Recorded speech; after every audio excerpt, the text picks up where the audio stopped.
Ladies and gentlemen, welcome to the first playoff round here of LCK Spring 2017. It's me, Valdez, with LS to bring you KT Rolster versus MVP. This is going to be a close one, LS. Yeah, well, MVP are looking to continue their run. They just keep seemingly getting better as the seasons go on. Last summer, they kept getting better.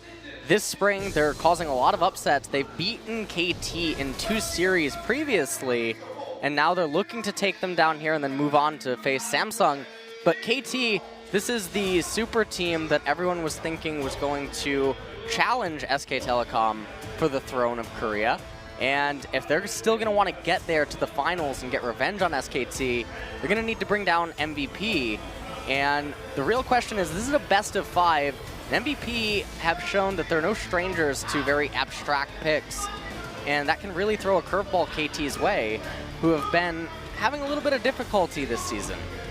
Yeah, especially here in round 2. I mean, this is the team, they lost to MVP twice already, as you were talking about. Once 2-0, once 2-1, and they lost to Kongdu Monster as well. This isn't the KT we were all expecting when you look at the lineup, whereas MVP looking extremely solid as a team so far. So let's jump into the first pick and ban here. So, picks and bans that we're going to be looking for is Ian Syndra, which is his most played champion. It's also his most comfortable champion. And then obviously Mata's Karma, which we're seeing already banned away. And KT highlighting the Syndra immediately. Yeah, other things to think about, definitely Lucian for Deft. He was showing some pretty sick games on that, especially against MVP. But of course the Ezreal, another Deft pick that they look to ban away here first. This is patch 7.6. Galio's not enabled though. Camille now being banned away by KT. Not wanting to give that up. And MVP are on blue side. And you know that they want Graves for Beyond. And so now the question is, does KT give it to them? MVP focusing on those bans. Now, when I was looking at some of the solo queue accounts, Maha, lots and lots of games on Kog'Maw lately, whereas for the most part, across KT's accounts, there's nothing too out of the ordinary. Another thing I'm interested to see is, will LeBlanc appear in this series? Pawn was playing her a bit, but not with the Gunblade variation. Interesting to see KT ban out Zyra. We saw actually during the analyst desk, well, at least we did in the studio, that Mata right now is 7-0 on Zyra, but not choosing to pick that. And there's that Graves that you were talking about being highlighted, but they do switch it to Ashe. Still some thought going into this first pick for MVP, and there it is, locked in. Ashe will be the first pick. I feel like this means KT can respond with Rumble Graves here if they really want to. And they can get 2 really powerful picks under their belt. And now Malzahar actually being highlighted. That would be for Mata, and it gives them a lot of forms of engage, and the roams that can come out of him in the mid game are going to be very scary. So actually electing not to take the Graves right here, and this might be a little bit of a mind game.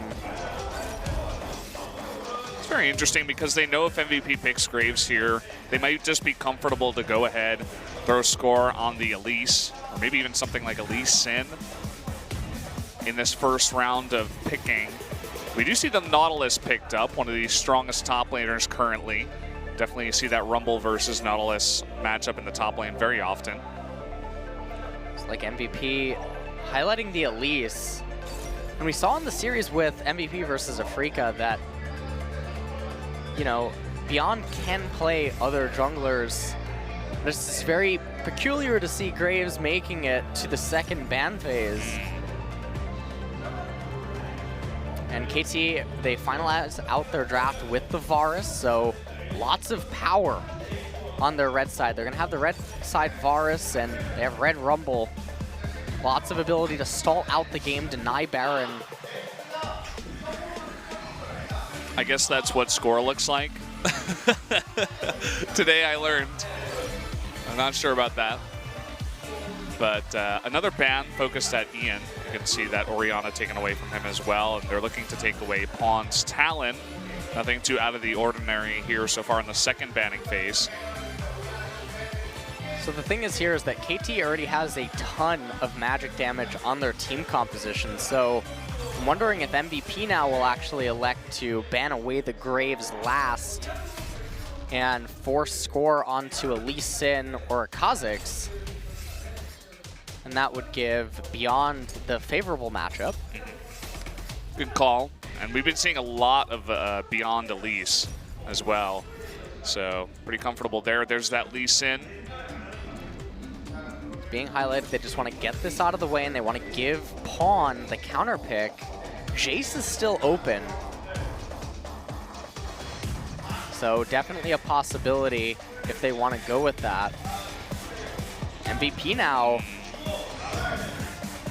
highlighting LeBlanc. Will they lock her in? The new Gunblade variation. Very strong. So they do lock that in. And now it looks like Lulu will be the supportive choice. Seen a lot of Lulu recently, especially ever since 7.5. And Corki being hovered here. We don't see this pick all too often, and it is going to be locked in, so Pawn on the Corki mid. Really interesting last pick. They're going to have a lot of playmaking potential with the Equalizer and Corki's package in the mid game, and definitely a lot of mobility that can come out of their team composition. Not quite the Jace, and this does mean that MVP can get a little bit better itemization paths off against KT. Yeah, also that Corki versus LeBlanc mid, you can always Valkyrie away from the chain just to make sure that you can get to safety. And obviously just a lot of escapes against the decent amount of pick that this MVP lineup does have. Been seeing a lot of MVP. MVP's team composition, running the dual teleport, they will have the split push mechanic available to them, but as you pointed out, lots of pick available inside of it. And KT's comp, it's more so focused on the mid-game, mid-range team composition this time around. This is one last look. Nautilus, Elise, LeBlanc, Ashe, and Lulu for MVP. And then for KT, Rumble, Lee Sin, Corki, Varus, and Malzahar. So Score's gonna have to find some cracks in MVP's armor early on to make stuff happen for his mid and top lane. It's going to be very interesting to see if he can pop off and make one or both of those lanes pop off with him as well. Guys, we're going to be jumping into game number 1 right now. Get out there, tell your friends that this playoff match is on. Let's jump into it.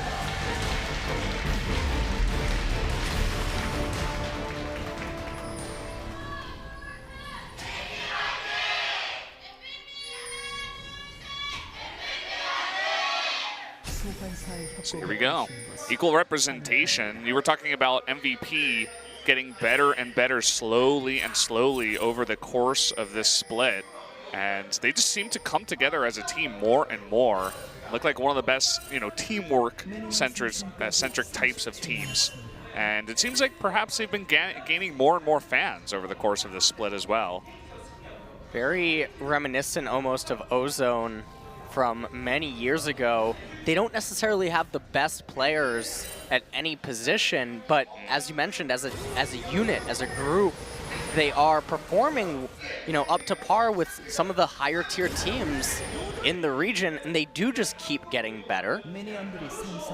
And the MVP organization, I mean, it's an org that is renowned for its coaching staff and selection of rosters and how to put together groups, so no surprise that yet again their LoL squad is continuously getting better, and they're looking to be the dark horse and try to run all the way to the finals. Very excited for this team. We've seen KT. You were talking about in terms of just star players. You look at KT and pretty much every single position has a star player in it.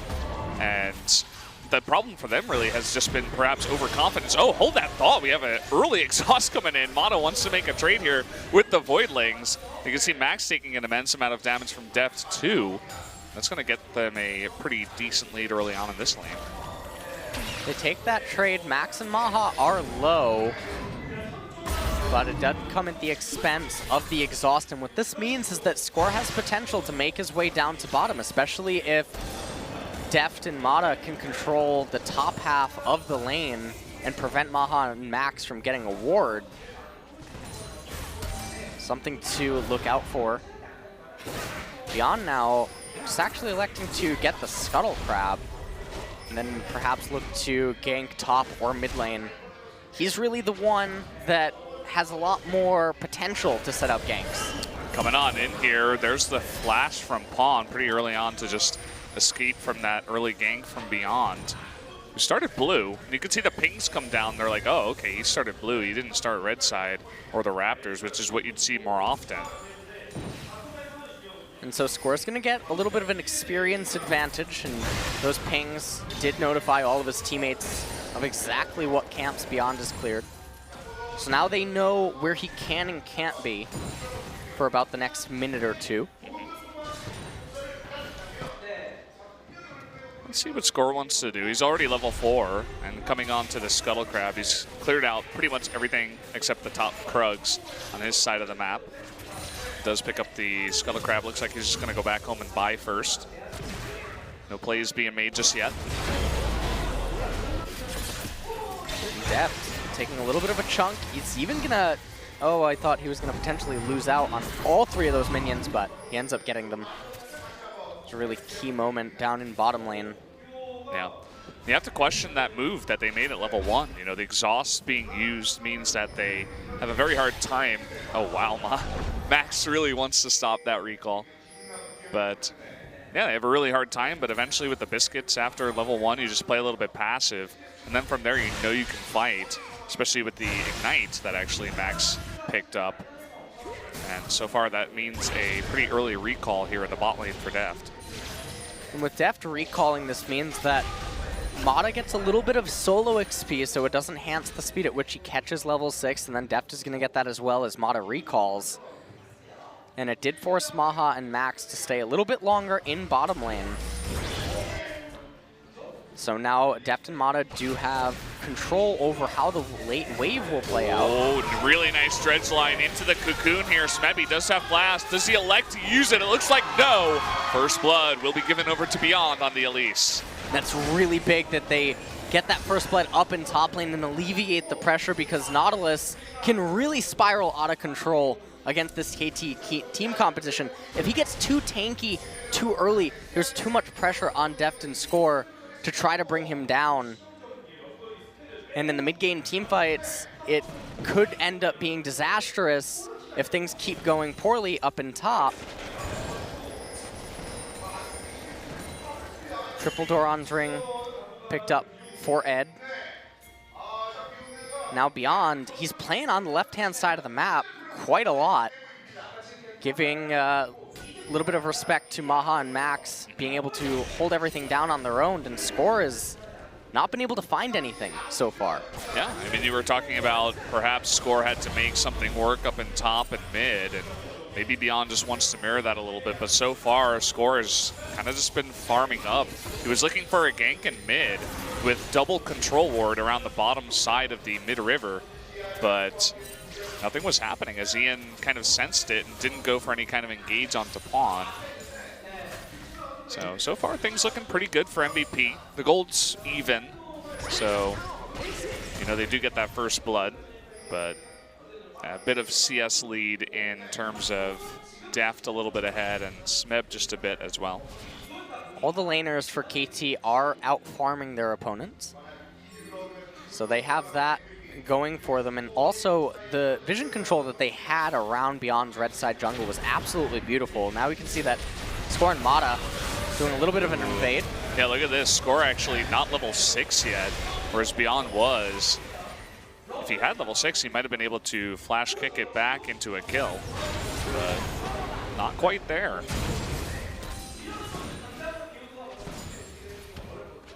Pawn now shoving in the wave. He knows that he can expend his mana quite a bit, as the blue buff is going to be coming up shortly. So he doesn't mind all that much. Score continuing to try to maybe make something happen. Still not level 6, but coming on in here. Score actually eating a ton of damage. Beyond able to turn that one around and repel up into the sky. The flash exhaust though from Mata, but Ian is trying to come in here and do a bit of damage. But look at that amount of damage that comes out from the Malzahar. But here comes Maha on the chase. Perhaps KT staying a little bit too long. That's going to be 2 more kills, a double kill now to Maha. KT making really bizarre decisions right there. It was questionable why Score went in on that. MVP reacting so quickly, and the game just completely flips around.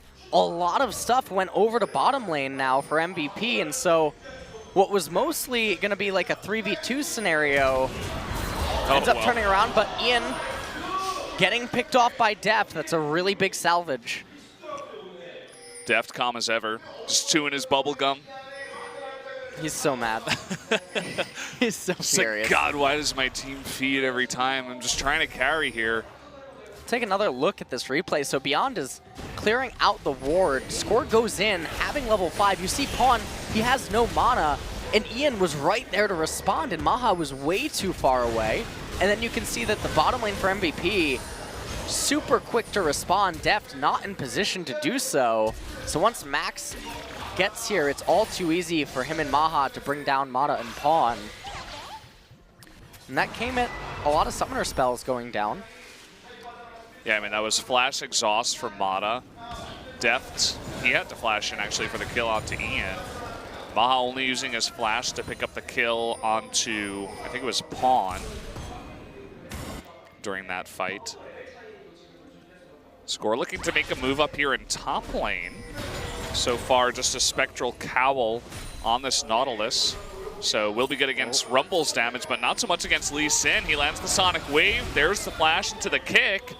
Still not that much damage, but there's the slow from the missile. Will flash the wall, and Ed is on the run now. And Beyond is immediately going to start onto that Cloud Drake. Not the biggest reward in the world, but Ed, he's just not getting out of here. Pawn even coming on over to help out with that kill. But this will mean a free Cloud Drake over to MVP.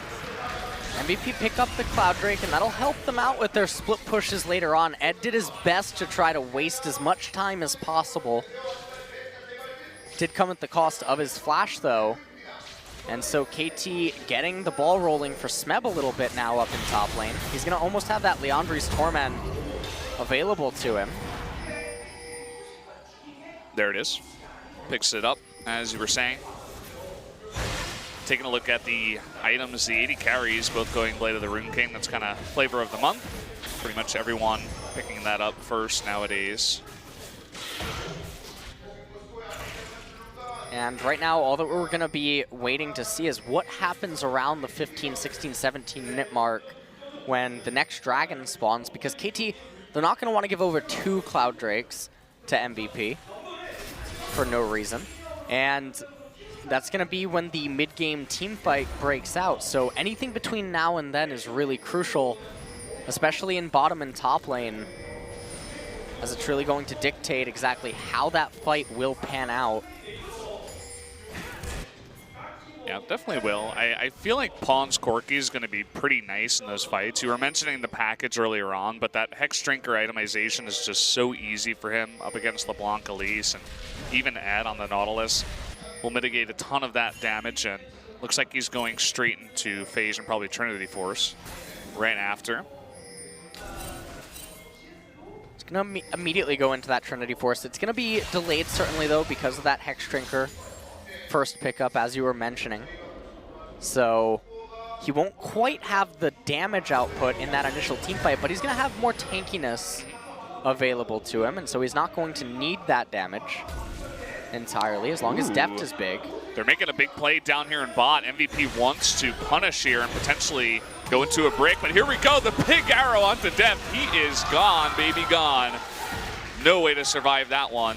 And you can see the immediate ping onto that bot turret that's already very low. Wouldn't be surprised if they look to take that down here first. And it looks like they are going to try to get first blood turret. I can't see top lane's HP, though. I don't know who's going to win the race. Looks like it will indeed be MVP. KT, yeah, just a few seconds behind. We're going to shove that lane in. And so right now, if you look at the gold score up in top, it's pretty close to even. Only a 700 gold lead right now for MVP. So this game is still anybody's game.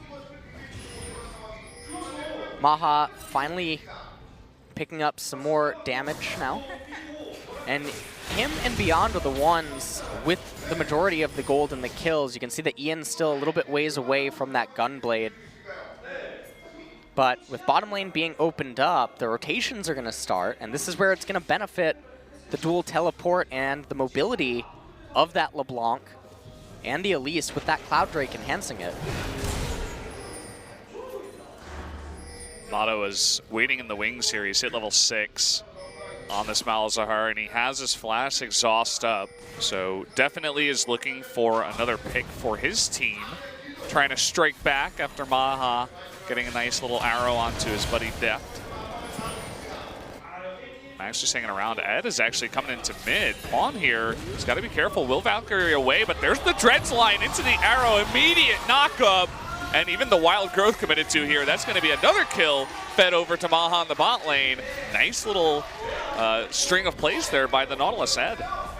Really nice roam, and MVP likes to do this all the time. They like to have Ed roam down and make plays, and this is how they get their advantages and they get leads, is through team coordinated play, proper vision control, roams. KT, they pick up bottom lane during this. Deft is going to recall right now, but Mata and Score tied up in mid. MVP really want to get this mid turret. They're busting this game wide open. These guys are just on a roll. I mean, they spanked Afreeca, and then they come in here against KT, the team. You look at all the members, and it's like, well, on paper, KT's supposed to win 100% of the time. But MVP just looks like such a better team. They're playing so well together, and it's as you mentioned it, the game is now busted wide open, and I'm scared for KT's mental state here as it goes on. If they get destroyed in game 1, they're not going to be feeling good about game 2, and if MVP gets ahead 2-0, it's not going to be looking too good here for KT. So one of the things I was talking about just before the broadcast is I think that in any scenario where MVP gets 2 wins in this series, they take it home. They're going to win if they ever get to 2 wins. And I feel like KT going into a game 5, or if they're down 2-0, there's going to be a mental collapse because they already know that it's a superstar lineup, and here we are in the round of 2. They didn't live up to expectations, and you know, we've heard that there's some disagreements in the team when it comes to macro calls and shot calling and stuff that they've tried to work on and improve, but we'll see what happens in the series. It's best of 5. It's going to be a new experience for this team as a whole. Yeah, it definitely is for sure. And we've seen a lot of times KT, their aggression, it gets them ahead. They try to win lanes and just go off of that, use their mechanical skill to just bust the game wide open, and the way that MVP is doing this time around. But now they're behind. Now they have to play from behind. They kind of have to play, you know, Samsung's game, even MVP's games at times, and try to stick in this one and make good macro calls like you were saying and somehow play as a team. We haven't seen it all too often. The Cloud Drake spawned, and MVP was in position, but they kind of decided to just let it stay up. It's almost like they're baiting KT into potentially taking a fight here.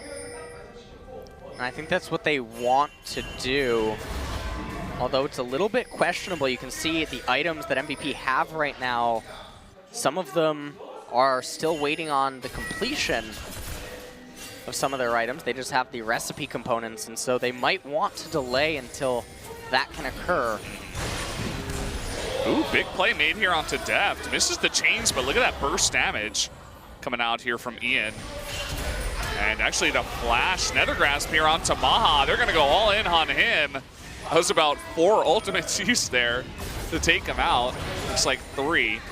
And they do, in fact, pick up the Ashe, so nicely done. Really quick, decisive call, and that's really big that they bring down Maha, because that means that now only sources of magic damage still remain. And it looks like MVP wanted to take another fight here. Big knockups by Ed to save Beyond's life. But it was kind of scary as they were kind of checking the brushes here. And they're having Pawn shove in bottom lane, so they're making sure that mid and bot lane go dark before they look to capture an objective, but this could backfire unless they get another pick right here. Looking for the pick, the hop forward into the kick, and Ian will get away with his life. Ed, though, very tanky. Will he survive the Sonic Wave? And a nice missile there from Pawn will pick up the kill onto Max. It almost looked like they were actually going to get all 3 kills right there, but not quite. Ooh. Dev trying to be a sniper. Instead, they're just going to raise the mid-tier 1 turret here. They get themselves the gold lead. Now they're going to turn their attention to the Cloud Drake. Take that off the map. Bottom and top lane looking very neutral right now as well, so not the best of spots for MVP, and this all occurred off of Ian missing those chains, or that chain, onto Deft. Then for a big play onto Deft, and we're going to actually see this play here. So you can see that they're trying to move towards the dragon, but they don't have any proper vision, so KT waiting patiently, almost able to get Ian, almost able to get Ed, but in the end, they only end up picking up Max. It was a nice little play they used with the brush tactics where they identified that MVP, they only had 4 members, they didn't have vision of the dragon, and that they could just kind of party bush there. But MVP, they're going to strike back. They want to take the Rift Herald. Pretty common thing to see here with the Elise. That's going to be a 1851, it looks like. Rift Herald picked up. Not a bad pickup by any means. Should, for the most part, last the entire duration of the game. Unless we see something completely outrageous. Don't know what Ian's doing right there. Also, interesting, still no Gunblade completed. Yeah. Oh, Pawn, barely able to escape.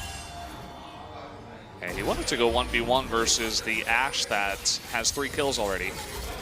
Somehow doesn't seem like a good idea, especially when you went into that Hex Drinker first item. But either way, neither of the players do die. Yeah, it's definitely an interesting build path from the LeBlanc. Merlinomicon. With that Hextech Revolver, yeah, no Gunblade yet, and that's really going to enhance Ian's assassination potential on Deft, Mata, Score, even to a certain extent, at least early on, if he's taking too much damage. But also, they need to get their split push going. Neither of them have teleport up right now. Baron is on the map, but neither team's really in a position to just outright capture it. It's going to be an opportunistic pickup. And the third Drake of the game is Cloud Drake again. I mean, it was very windy today in Seoul. I guess they're just trying to stay with the theme of the day, I suppose. But not really going to be a big Drake for either team. I guess it'll be 2 Cloud Drakes to 1. So at the end of the day, probably just 1 Cloud Drake in favor of 1 team. We'll add to the Elder Drake stacks, no doubt. But oh, looking for a play here onto Beyond. Trying to get that Cocoon. He does land it, and actually the Nethergrass was burned too, and the Cocoon stun actually did deny that, so definitely a good win for MVP. Oh. The arrow barely misses Smeb, but the Dredge line will hit. He's able to flash, though. Lots of damage onto Beyond, who gets blown up immediately. And now KT, they want to go for this really nice equalizer. Everybody from MVP is on the run. Max getting extremely low, Wild Growth on himself, but Ed in the front. He's tanky, but not tanky enough yet. Now Score on the chase. He almost gets Ian there with that Sonic Wave. And 2 more kills picked up here for KT, so they really are striking back. Yeah, KT were so quick to just punish right now in, oh man. I think that they might go for the Baron. Smeb has teleport. We've seen a lot of teams making these plays. They should be able to pick it up. I don't think that Maha even has a feeling that this is going on. So KT, with a really decisive Baron call, they do manage to pick it up, and that has to make MVP's heart sink. And again, I mean, it was MVP messing up an engagement right there. Smeb just barely able to dodge. Ed locked him up, but then Beyond got locked up. And watch Max flash here and try to get the ultimate onto Beyond, but it was a little bit too late. Equalizer came out. And the punish game from KT was super strong. MVP couldn't try to turn this team fight around. They just don't have the damage to do so. And this is twice now that something has happened like this for MVP. But we do have to look at it from the point that KT were in a position where they could have been caught out, things could have gone really poorly, and then skill shots missed that shouldn't have. Yeah, perhaps they're playing against Samsung or SKT and they just get bopped there in that team fight. But MVP, as we said, their strengths lie in their teamwork, their ability to come back in situations like this. So they were enjoying a nice lead early on in this game. They're not out of it yet. KT looking to push now. It looks like 2 lanes. Smeb coming down into bot, and the rest of the 4 members up near mid. But Pawn kind of hanging in between both of them will be available with that Valkyrie. KT's looking to get certainly at least 2 turrets off of this Baron. Dragon's coming up in 45 seconds, though. They just get the cleanse out of Pawn. Aha no longer has his ultimate. Smeb looming on the horizon. He definitely wants an equalizer. Ooh, the flash Nethergrass Spear onto Ian. That's a big target if they can burst him, and they do. Deft able to pick up that kill, now Ad on the run, and this game is beginning to run away from MVP. KT so quick to punish mispositioning errors of MVP. And with this Baron wave right now, they're certainly going to be able to get the mid-tier 3 turret. Should be able to get the inhibitor here. Well, Ad, he wants to strike back. He's going to actually can't score. Really nice dredge line there to pick him up, but so much damage coming back. MVP's just not able to stick around. Keep in mind, Smeb wasn't even in that fight. He was pushing the bot lane, and now we got a big push onto bot. And Ad forced to flash away.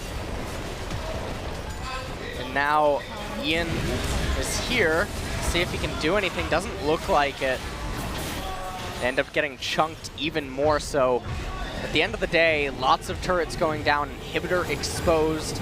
KT gonna use that Baron enhanced recall, probably beeline straight down to Dragon. Although a ping goes off onto top. So they're saying, you know what, we don't actually want the Dragon, unless Score's gonna go solo it. Don't know what's happening on live, but taking a look at the replay, you can see Mata so quick to do that engage, followed up with the equalizer and with Score. And if they can constantly just keep deleting members one by one of MVP, the team composition that MVP has is so reliant on being together as 5 that they can't afford to have that happen. And now with them being as behind as they are, it becomes even more difficult to actually make a pick or make usage of that double teleport. So in a way, they're actually playing without summoners in that regard. A really rough spot here for MVP. KT just looking extremely strong, now up 6,500 gold as they look to push another turret with the last remaining push of their Baron. And it doesn't look like they want to stop there. Pushing now onto the inhibitor turret. Ad in the front trying to deny them. There's the arrow actually onto Deft. Where's the burst damage though? The counter equalizer and beyond, and Ian getting extremely low. Deft still very low though, but a really nice play there by Score to kick Ad into the back. Smeb trying to go man mode now into the base with that Zhonya's, but will go down. Pawn now trying to do it himself. It looks like Ad on the back of this will eventually go down. So a 2-4-2, it looks like, but KT with the healthier members, MVP forced to go back, and that will be another inhibitor. Yeah, KT, they get top inhibitor now as well. Beyond and Ian might try to chase down the members. Never mind, they opt out of it. Gonna protect their base instead. KT now have to be feeling super comfortable at this point as they all recall. Now MVP are in an extremely tough spot. Taking another quick look at this replay, you can see Ian and Beyond waiting as the Enchanted Crystal Arrow comes out. It hits Deft, but there's just no damage. Equalizer in a beautiful spot. Ed goes back in. He had that Guardian Angel, but Maha just couldn't quite finish off Deft. And that redemption came in. Smeb went man mode. He ended up going down And Pawn almost went down, but able to get out just at the last second. So now coming back into live, a little bit of a skirmish around red.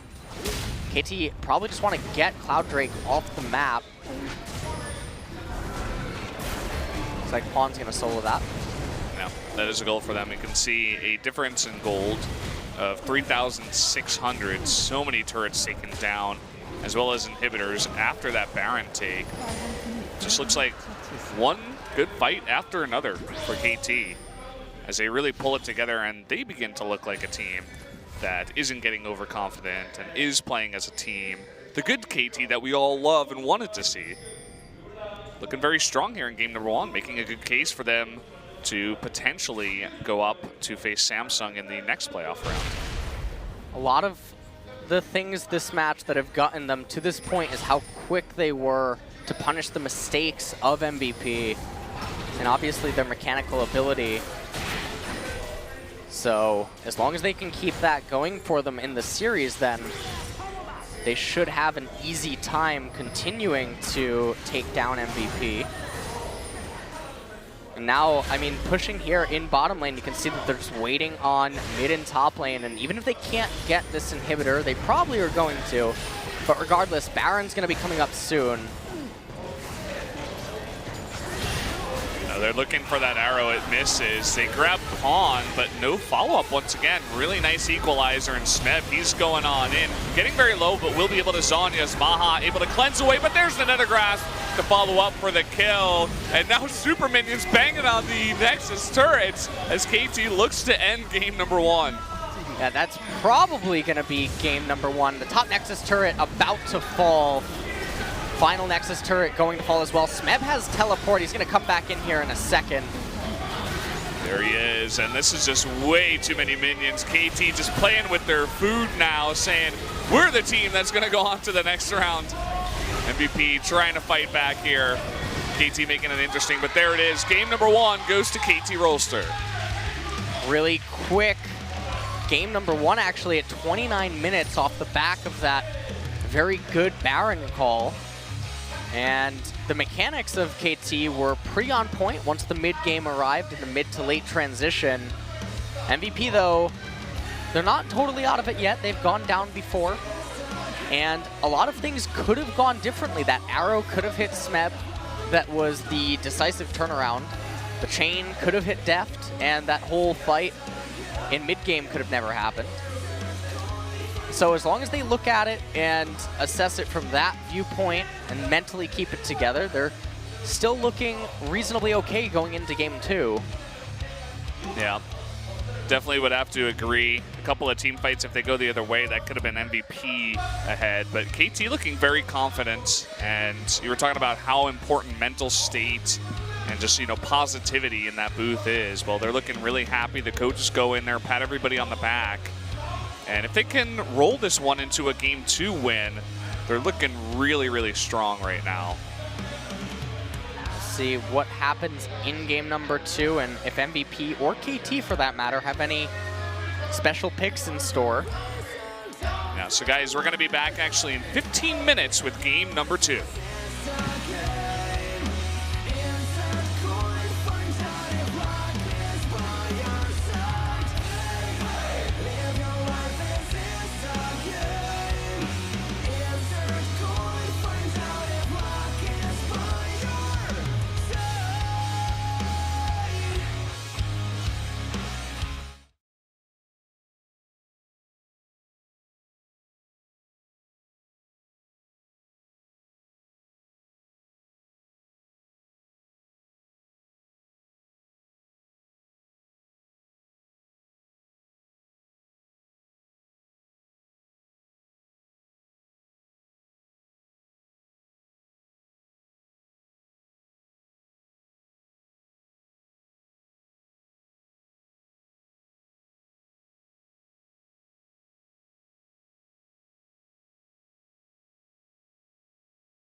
Welcome back, everybody, here at the Nexon Arena. We are in the midst of MVP versus KT Rolster. KT able to take game number 1, kind of getting the snowball rolling after a couple of MVP's mistakes and looking pretty solid in that first game.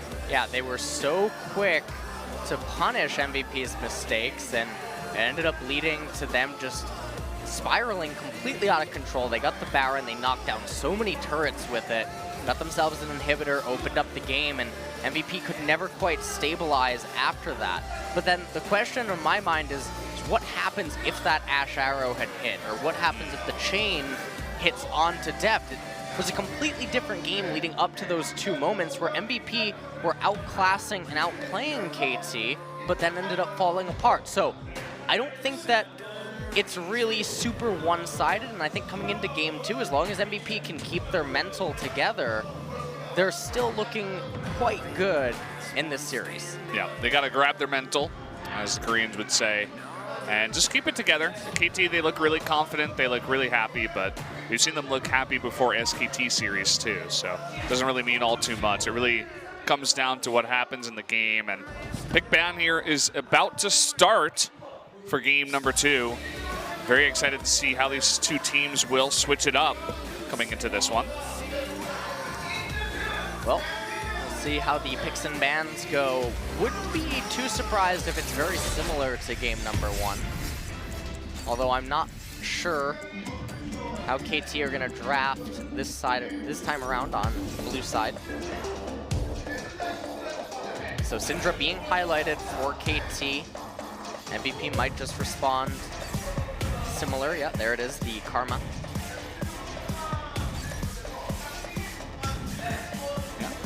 And let's see what KT wants to ban out here. It looks like Elise, as MVP was heavily favoring the Elise pick for Beyond in game number 1, going with the Elise before Graves and then banning it out. So KT just does not want to let them have it. And the response here with a Rumble ban. The Rumble ban is interesting from MVP. They don't want to let Smeb have that champion. Maybe they want to try to force Smeb onto a tank of some sorts and get him off the carry. KT now banning away the Fizz, as Ed has been playing a lot of that in solo queue.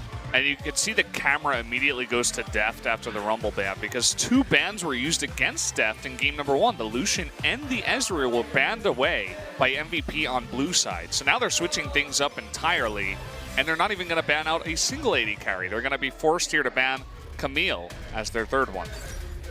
So with Camille being the final ban, the question is, does KT just immediately pick up Graves? That guy is from Texas. He loves KT. I mean, maybe his friend is from Texas, and his friend told him he was in love with KT. Either way, Texas love KT. And Graves is the pick here for KT. Graves was highlighted and locked in. So now what is MVP going to respond with? And Lee Sin being highlighted. Well, when you don't have your Elise, you have to pick something else. Will it be the Rek'Sai? Rek'Sai, that would be a very ancient pick. Only Bless. It's a fossil now. Yeah. Pretty much is. Fossil Rek'Sai skin. Lee Sin locked in. MVP now highlighting the Ashe for Maha. They really value the pick and utility that comes out of that champion. Worked really well, except for, you know, the one arrow that missed, and then everything just steamrolled against them. If the arrow hits, then, you know, maybe Maha goes to 4-0, 5-0, and just runs away with the game on the Ashe. KT now, they lock in the Varus, and they're going to get Zyra for Mata. And now, I mean, MVP, they could probably just pick support here and then go into the next ban phase. That'd probably be the safest pick. But instead, they really want to get their hands on LeBlanc. And LeBlanc's not going to be such a bad pick here, as both Mata and Deft are going to be extremely squishy targets, very susceptible. And it's not like Mata can lock up Ian that easily. If Ian's quick to pull the trigger, with his distortions. And now as we head into the second ban part, Corki being taken away from Pawn. Yeah, Corki going to be snatched away. Vel'Koz being highlighted and banned away here by KT. Giving respect to Max, saying, okay, this guy can pick a multitude of things, but at the same time, when he can pick like 5 other supports, seems like Vel'Koz is the only one they're scared of so far. And now MVP highlighting Talon. They want to take that away from Pawn. KT have to decide on their last ban here. Will it just be another support? No, is the answer, as Shen is being highlighted. So what they're doing here is they ban away the Shen because MVP can just pick support here and then wait for KT to take the Nautilus, and then MVP responds with Shen.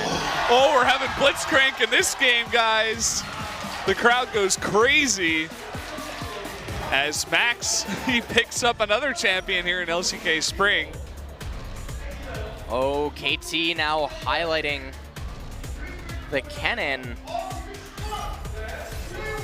And what's their final pick gonna be to accommodate?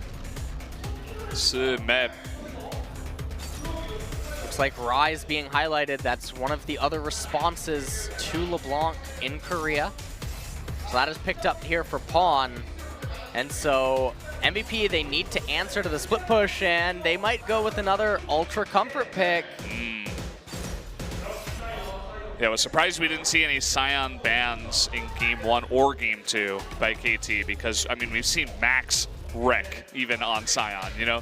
When 2 of your big carries on your team, Ed and Max, can play 1 champion, it makes sense to ban it out, but they're going to give it here to MVP, and it looks like Ed should be playing that, as I don't think we will be seeing Blitzcrank top. That would be absolutely insane. Well, this is going to be a very interesting team composition. MVP, we talked about earlier on that they win by working as one, whereas KT, I mean, across the board, they're all superstars, and they just try to outmuscle you to get their victories. And now MVP, with multiple comfort picks on their side, Ed is the Sion player in the world, and Max on that Blitzcrank, he's going to be looking for a lot of playmaking potential. Pawn needs to be super afraid in mid lane. Yeah. Very, very true. I mean, you were talking about the squishy targets of Deft and Mata on the Varus and Zyra, but as you just said, I mean, Rise in the mid lane, Smeb, it's interesting, you know, if you can grab Smeb, he's probably going to be going that, you know, on-hit build and try to be split pushing, but if he forces him into a team fight, another squishy target, the Slicing Maelstrom is not necessarily going to be all too powerful. Could get a multi-stun, but got to be careful with that. One last look at the team comp here for KT. Kennen, Graves, Rise, Varus, and Zyra. And now MVP, Sion, Lee Sin, LeBlanc, Ashe, and Blitzcrank. And remember, this is patch 7.6. Graves' True Grit still gives the magic resist, so that's actually really important against LeBlanc. Yeah, good point you made there. And guys, it looks like we're ready to go. So take one last look here at the skins and the compositions. Yes, that really was Blitzcrank, and we are going to be jumping into game number 2 of KT versus MVP right now.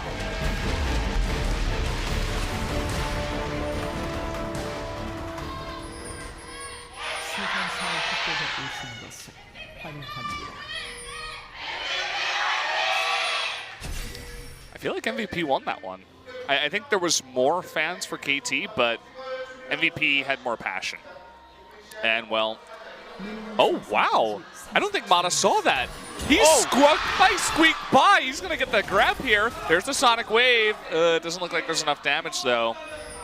That was, wow. The problem is to get that kill, you would have to have multiple flashes at the same time, plus the Ignite from Max, and that's actually just not worth it. Losing that many summoners just for that first blood at this point in the game and at this level of play, it wouldn't be a worthwhile investment, so they opt out of it. It's interesting, we got a camera shot of Maha right after that. I think that was meant to be Max, but I mean, this guy, Max, he's been just unbelievable on the support role, really coming in big. There it is. Okay. They were listening. But I'm sure everybody who's been following, especially these two teams when they face off, Max with the Thresh Hook steal of Baron, definitely a highlight of LCK Spring 2017. And definitely one of the most just annoying supports to deal with in this league. Can't ever really predict exactly what he's going to play as one of the deepest champion pools in Korea. And we'll see what he can do here with this Blitzcrank in game number 2. And remember, the roam potential that can come out of this Blitz is very frightening. And looking at the itemization of how everyone's starting, double Duran's Blade in bottom lane. It's not really going for that sustain war. Wow, man, getting that grab. Just going to use that to chunk him down a little bit, force some more biscuits. But you guys think you've seen like good Blitzcranks and solo queue and stuff like that? Well, I'm sure we're going to see a show here from Max. A lot of MVP's hopes are actually going to rely on him, especially moving into the mid game to get those key hooks. And speaking of mid game stuff, Smeb, maybe with a little bit of respect for Ed, didn't actually opt for the call in the matchup. Instead went for the Duran's Blade.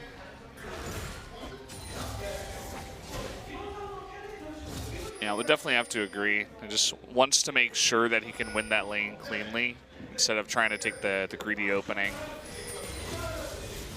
Well, Infernal Drake is the first one to spawn, so you can bet that both teams want to get a hold of that. Mostly KT. They would definitely like the bolster for Deft, Pawn, and Score. Smeb wouldn't mind it either. And now, Score, level 4, coming in here on Beyond. Trying to get that smite. It will not happen. Beyond able to pick up that blue. It's a little bit too slow to arrive.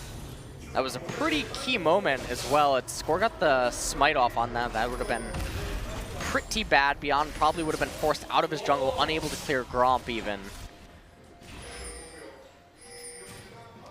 You can see Ad actually recalling, or at least he was, does cancel it there as maybe he sees, okay, I should be safe. Okay, here comes Max, the flash knockup.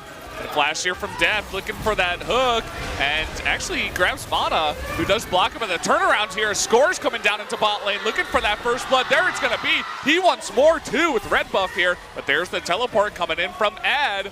Deft and Mana extremely low, no flash. Actually, that was Ian, not Ed. He's able to pick up the kill onto Deft, who did not have his flash, so they will trade 1 for 1. And so that was looking so good for KT, and then they just went a little bit too far forward. Ian came in with the teleport, able to salvage the scenario, but it comes at a cost. The gold value that he picked up and saved for MVP, Pawn is getting in CS in terms of minions. He's getting that XP lead. You can see that Pawn is already level 5, so nice little teleport play to make up for lost ground in bottom. They lost out in mid, and that's going to mean that Beyond and Max are going to need to do something to alleviate that pressure. And speaking of lanes, you can already see just how far Smeb is ahead of Ad up in top lane. I mean, that is to be expected. Kennen, one of the big popular lane bullies in the meta right now. Ian trying to trade here, actually. The Sonic Wave lands, and really nice play there. Good follow-up from Beyond to pick up that kill. It was a huge momentum shift as well. We were just talking about how in mid lane, Pawn should have been able to create a pretty sizable advantage for himself, and now Beyond able to completely reverse that and bring Ian back up to pace. And now MVP, even in gold. We'll take another look at the replay from a moment ago. So they came in, they set up this play. Beyond was waiting for that lane gank, but Score was quick to arrive, and then that Storm Raiders ends up proccing. Beyond can't go anywhere. And it almost looked like they were going to take it all the way, but then the teleport came in. We thought it was Ed, it was actually Ian, and then just look at the damage that comes out from that LeBlanc. Looks like in real time too, Max was able to get another grab here on Tamada, who is slowly getting back his health. And Beyond, he's looking for more. He doesn't have his flash, and the chain does miss. We'll see if he does stick around still. And Pawn with his own flash should be okay. but Beyond is still here, looking for Pawn to push up even more. But Beyond is going to be spotted here, and we'll have to back off. Looking for another play on to Pawn, but unable to find it. So that's going to delay him a little bit. They know that his red buff's coming up, so it's going to be very easy to predict where Beyond is going to be for the next minute or so. Meanwhile, up in top lane, 16 CS advantage here at 7.5 minutes for Smeb. And you have to wonder, what is MVP going to do to take that pressure off of Ed? Yeah, the kill would have been pretty nice if Beyond can make something happen up at top. And this is something we see very often. The Graves able to use the Blasting Plant to come on into the Drake. The question is MVP going to have an idea that this is happening? They have the Ashe with the Hawk Shot, but nothing really spotting them out just yet. Mata able to come on over. There's the Hawk Shot, but I think it's just too late. Nobody's in position, and that should be first Infernal Drake going over to KT. And he just, well, Score just got AAD from that. So it's almost like a longsword in terms of value. And that's just for Score. So later on into the game, that is definitely going to help them ramp up and just continue to get stronger. Obviously, Smeb really likes that Infernal Drake right about now. So things not going super great for MVP currently. Yeah, but Maha and Max, they're approaching level 6. And that's really when sparks can begin to fly. Ed's gonna have teleport, Ian will have it shortly thereafter. So Pawn's gonna wanna make sure that he can lock up Ian, and Smeb can apply enough pressure to punish any sort of teleport attempts that Ed would want to make. And all they have to do is prevent any sort of smoke and mirror plays and take this to the mid game, and they're going to be in an excellent spot. Mata and Deft have been sitting in this brush for so long. Mata not level 6 just yet, but Deft is. Looking for a pick. They have a ward that spots Max. Let's see how they want to play this here. Gonna get the root onto Mata, and immediate exhaust has come out. The flash should be able to save his life unless the follow-up flash, but the knock-up from Max may be able to save his life with the hook. Max able to take him out with a huge play to save Maha's life. And that was such a big turnaround right now for MVP. Frees up all the pressure down in bottom lane. Score nowhere around to make anything happen in mid or top lane. So yet another momentum shift going in favor of MVP. And if you're Deft and Mata, you can't be feeling too good about that. Oh yeah, setting that one up for ages. It's gotta feel terrible. Let's take another look at that. So you can see they were waiting in the brush for this exact moment, but MVP actually had quite a lot of minions, and they instantly aggro on to Deft and Mata. It almost looked like they were going to bring down Maha, but then you look at the synergy between Max and Maha, using that knock-up on Blitz into the chain grab. Just the timing and the presence of mind to know that the flash is coming out of Deft. He sits right where the flash is and knocks him up. Either way, we have another fight coming in here. The teleport from Ian, and Score getting incredibly low. Not able to pick up Ed. Another couple of kills going over to MVP. Things are really starting to look ugly now. Everything was looking so great for KT if we just go back 2 minutes in time. But now they get Ed 2 assists up there in top lane. They pick up a lot of nice gold across key members. And bottom lane still looking fine. Next Dragon of the game, Infernal Drake, so MVP might be looking to even the score on that. But if KT can pick that up, that would obviously be really big for them. The problem is that I feel like Smeb hasn't gotten the type of advantage that he needed to in that matchup. Those 2 assists have virtually nullified the CS advantage, and the double Duran's Blade is not really paying off anymore, so it's going to be negative gold. That's really cutting into his build and stunting his power spike. I mean, you were talking about a way to get Ed back in the game, and that fight that they had up in top lane was just massive. Allows them to get back into this one. The chain lands onto Pawn. I don't think Ian's going to go 1v3. Does just fall back into the mid lane. Beyond's hanging around. He's looking for a pick, but is spotted on that ward. Well, right now, KT just trying to establish vision control. They're looking for yet another pick. Score and Mata waiting. Oh, and the Chain of Corruption here onto Max. But the follow-up arrow onto Score means that no follow-up from Mata or Score. And that's a pretty big blow right now. Score even falls behind in level to Beyond's Lee Sin. Not something you would expect in this jungle matchup.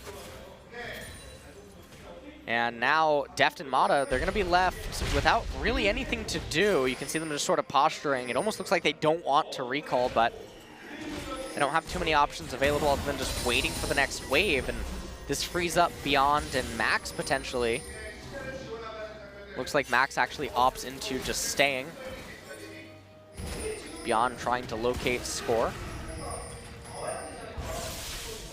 Smeb making his way down here. Perhaps looking for a plant to regen some of his health, as he's actually behind a level right now on Ed in the top lane, and it looks like he was losing trades. So I think Ed is going to be coming back here pretty soon. Smeb might use that teleport to get up on top. No, he's going to save that, especially with the Infernal Drake coming down.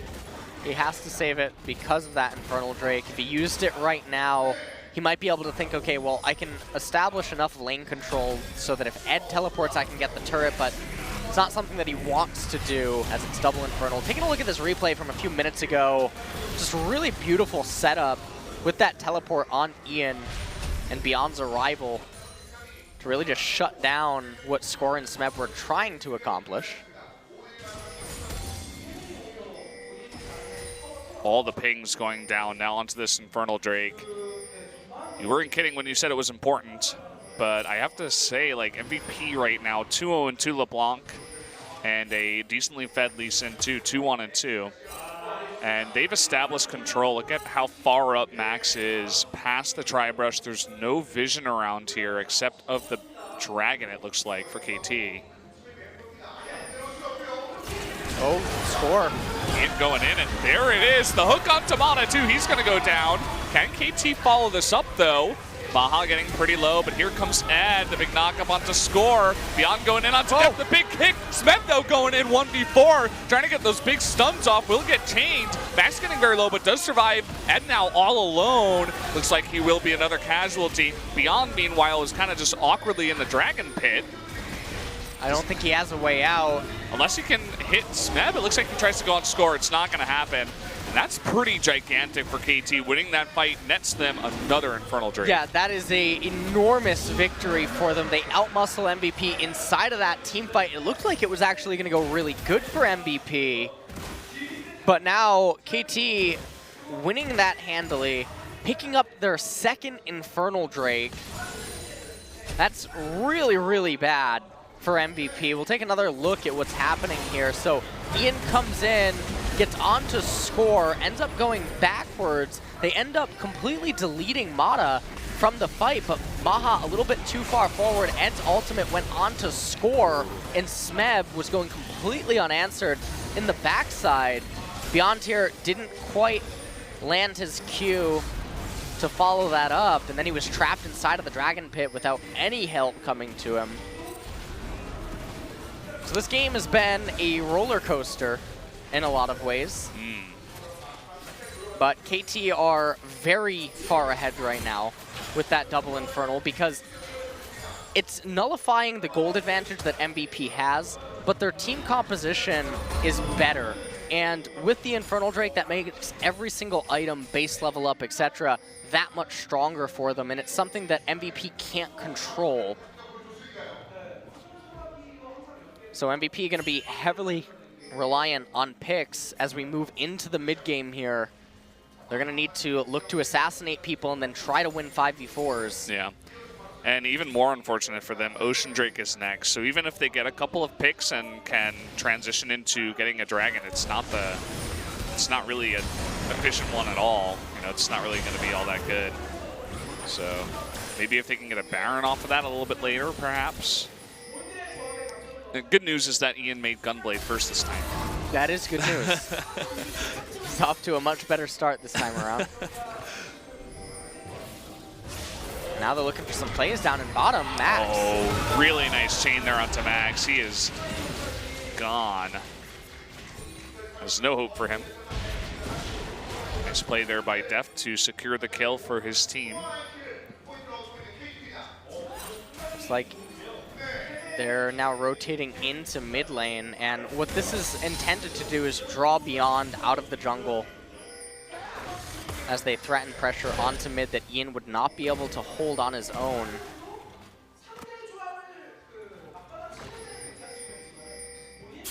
And now Deft getting a lot of turret damage down here in bottom lane. KT, they would be quite happy right now to open up the map at this stage. They certainly have the ability to begin rotating around, and MVP aren't yet at a stage where they can really deal with that. And it's going to end up creating a scenario like we saw in game number 1, where MVP are going to essentially be down summoners because their double teleport's not going to have any use as they're constantly with their back against a wall.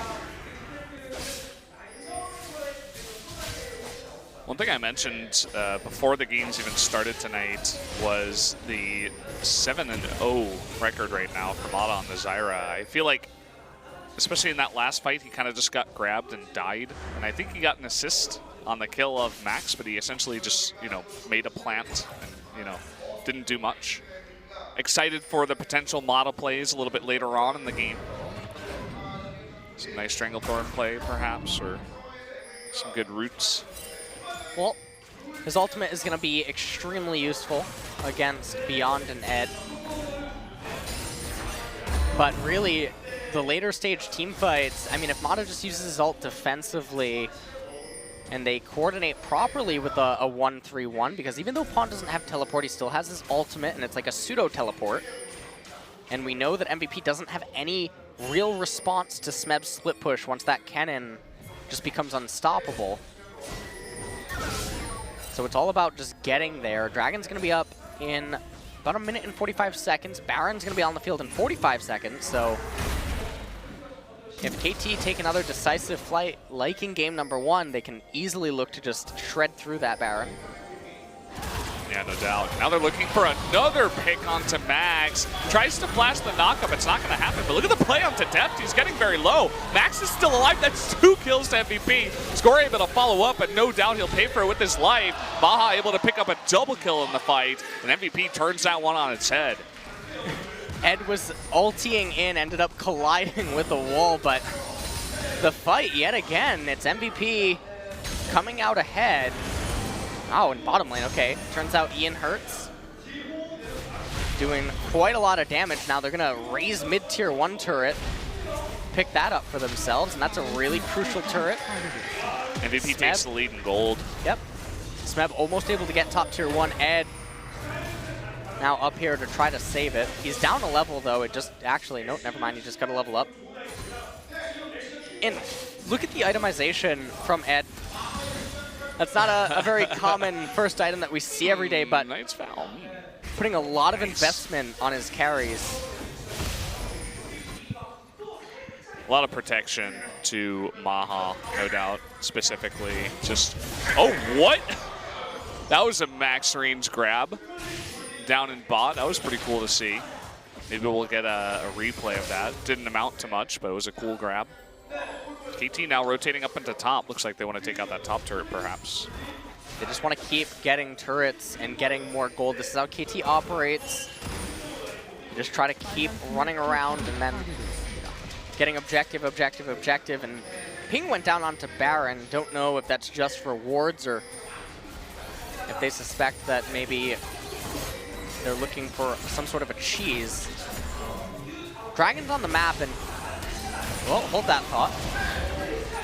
Ooh, chain misses, but the arrow will hit. The grab gets Mata, who unfortunately is in front for him, and he will get picked. And as I was saying before, they get a pick. It's all nice and good, but they get Ocean Drake. Not really the best streak to pick up off the back of that kill.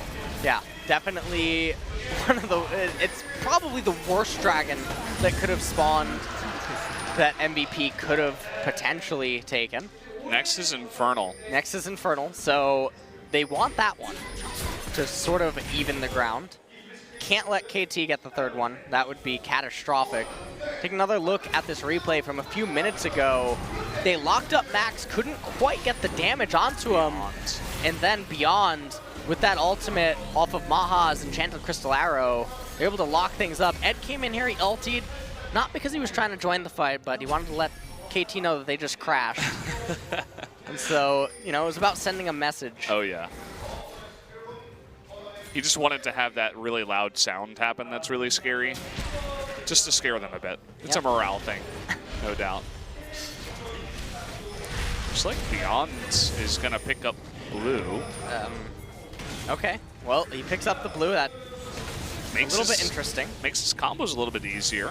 And is able to make sure that he always has a play onto Deft or Mata if he can catch him, or even Pawn. And now we're at the stage of the game where the annoying split push is going to commence from KT, and if they're going to want to put a stop to it, it's going to be at the hands of Maha and Max together with that Enchanted Crystal Arrow and grab combo. Ooh. Chain of Corruption not happening this time, but they force out the flash from Maha. Nice little summoner victory there. MVP, they can't afford to just keep letting this happen, though. Where waves just keep getting bounced in. Smeb! Oh, he's going in, and will he be able to pick up that kill? This is pretty close. That last auto attack, though, will take down Ian, who just got locked up by the stun, it seemed, and Smeb saw blood in the water, picks him up. Yeah, he was so quick to take down Ian just now, and that's really bad, as it means that Smeb is going to be completely unanswered down in bottom lane. You can see that now Ed is going to have to go down there to respond to it, but he doesn't have teleport. Ian does. He's still down for 20 seconds. KT can establish a lot of control over MVP's red side jungle, mid and top lane, in terms of wave control. And this is a great spot to be in right now for KT. Max hanging around here. This gigantic green hand.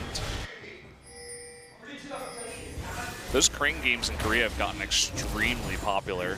It's so annoying. They're all over the place. You mean the pull things? Yeah. Yeah, those are everywhere where I live.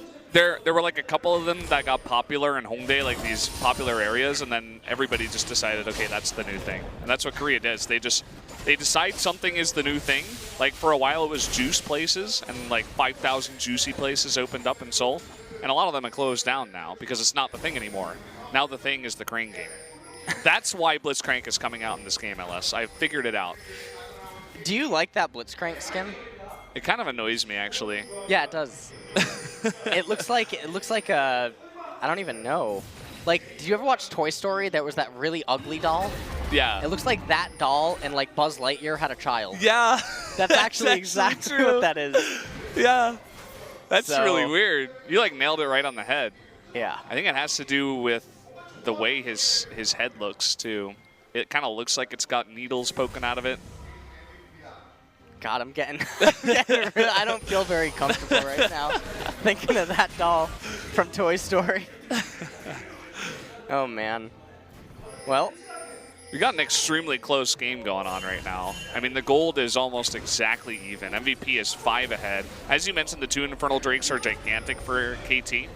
But if MVP can pick up this next Infernal Drake and stick in it, they'll definitely be not too far behind. The question is, what's going to happen with Smeb? You know, he's just chilling in the other lanes, in the off lane, just pushing. the issue is that because of that Wit's End, you can't send Ian to deal with him because he just gets way too tanky and dishes out too much damage. So you don't have a proper response to him, and this is what I was talking about earlier on, where the game is going to reach the stage where you can't do anything to Kennen. And so you're on a little bit of a timer where Maha and Max, they have to use their ultimates to make stuff happen for their team. Otherwise, this is going to happen in bottom lane. This is brutal to watch if you're an MVP fan. Like, what do you do against this Smeb? He was even thinking about perhaps going in, or at least he ate one turret shot. Meanwhile, it doesn't look like Beyond and Max are going to be enough to stop that push. So another turret goes down to KT, who's ahead now 2 turrets. One of the things that's fortunate right now for MVP is that the Infernal Drake is spawning on the part of the map where Smeb is split pushing. So they're going to be able to kill 2 birds with 1 stone as they push in mid and bot simultaneously to look to establish vision control inside of the river and try to pick up that Infernal Drake. Because this is critical point in the game right now. Yeah, I mean, if you give KT 3 Infernal Drakes to the 0, obviously, of MVP, that's just brutal. I mean, you're never going to have anyone deal with Smeb, and you can't win the 4v4 unless someone gets picked. They're going to be relying so heavily, once again, even more so on picks. And speaking of that, another arrow comes up here on the score. Knock up, he will flash away, and the hook misses Mata. So that's not enough, but actually Beyond going in for the play, but the Hex Drinker is enough to keep him alive, and this might turn around. Exhaust onto Ian means not a lot of damage coming out of him. Ed is going to go down. That's 2 people now going down here. Maha's going to be caught as well. A double kill going over to Pawn, and MVP totally routed in this fight, just trying to run away with their lives. And this was another situation just like in game number 1. Ed, a little bit too quick to pull the trigger, didn't get the knock-up onto Score, and he was able to live with a sliver of HP. KT, yet again, just like game number 1, super quick, decisive Baron call. MVP can't stop this. Ian doesn't even have an opportunity to try to get there and maybe try to steal it. And this probably means that with the Baron enhanced recall, they're gonna go straight down to that Infernal Drake and try to pick that up as well. Yeah, the on the way pings right onto that Infernal Drake. Let's take a look at exactly how this went down. So Ed starts it off by getting the knockup, but Score was able to get the ultimate and bounce back a little bit. And then right there at the end, didn't get that knockup, and that actually changes a lot for this team fight. And Mata finally able to land the ult, doesn't go down immediately to Max at the start of this fight. Ed then goes down, goes into his passive, but doesn't really mean anything. Pawn flashes forward, picks up Maha. Like the small play of Mata 2 to immediately get the exhaust onto Ian the second he showed his face. He's identifying who the threats are, saying, no, you're just not going to do damage. And now we're going to have this Infernal Drake fight. Keep in mind, Baron is here. 2 Infernal Drakes already for KT. This could get stolen away. Beyond, he's done it before. Max, he's done it before. Surely. Let's see exactly how they want to pull this off. The smoke screen comes down and goes Beyond, but that's going over to KT. A 3rd Infernal Drake. That is gigantic at this point in the game. And you look at the positioning that KT has, they can immediately go down to bottom lane. They have a lot of minions there. They can tap that with the Baron buff, like what Mata's doing, establishing vision, escorting the vision up straight to bottom inhibitor. And I can't see a scenario in which MVP can stop this push. The hook misses. Ian is on the left side. And actually, it's not seen here. He wants to go for that assassination onto Mata. Will it be enough? Not quite.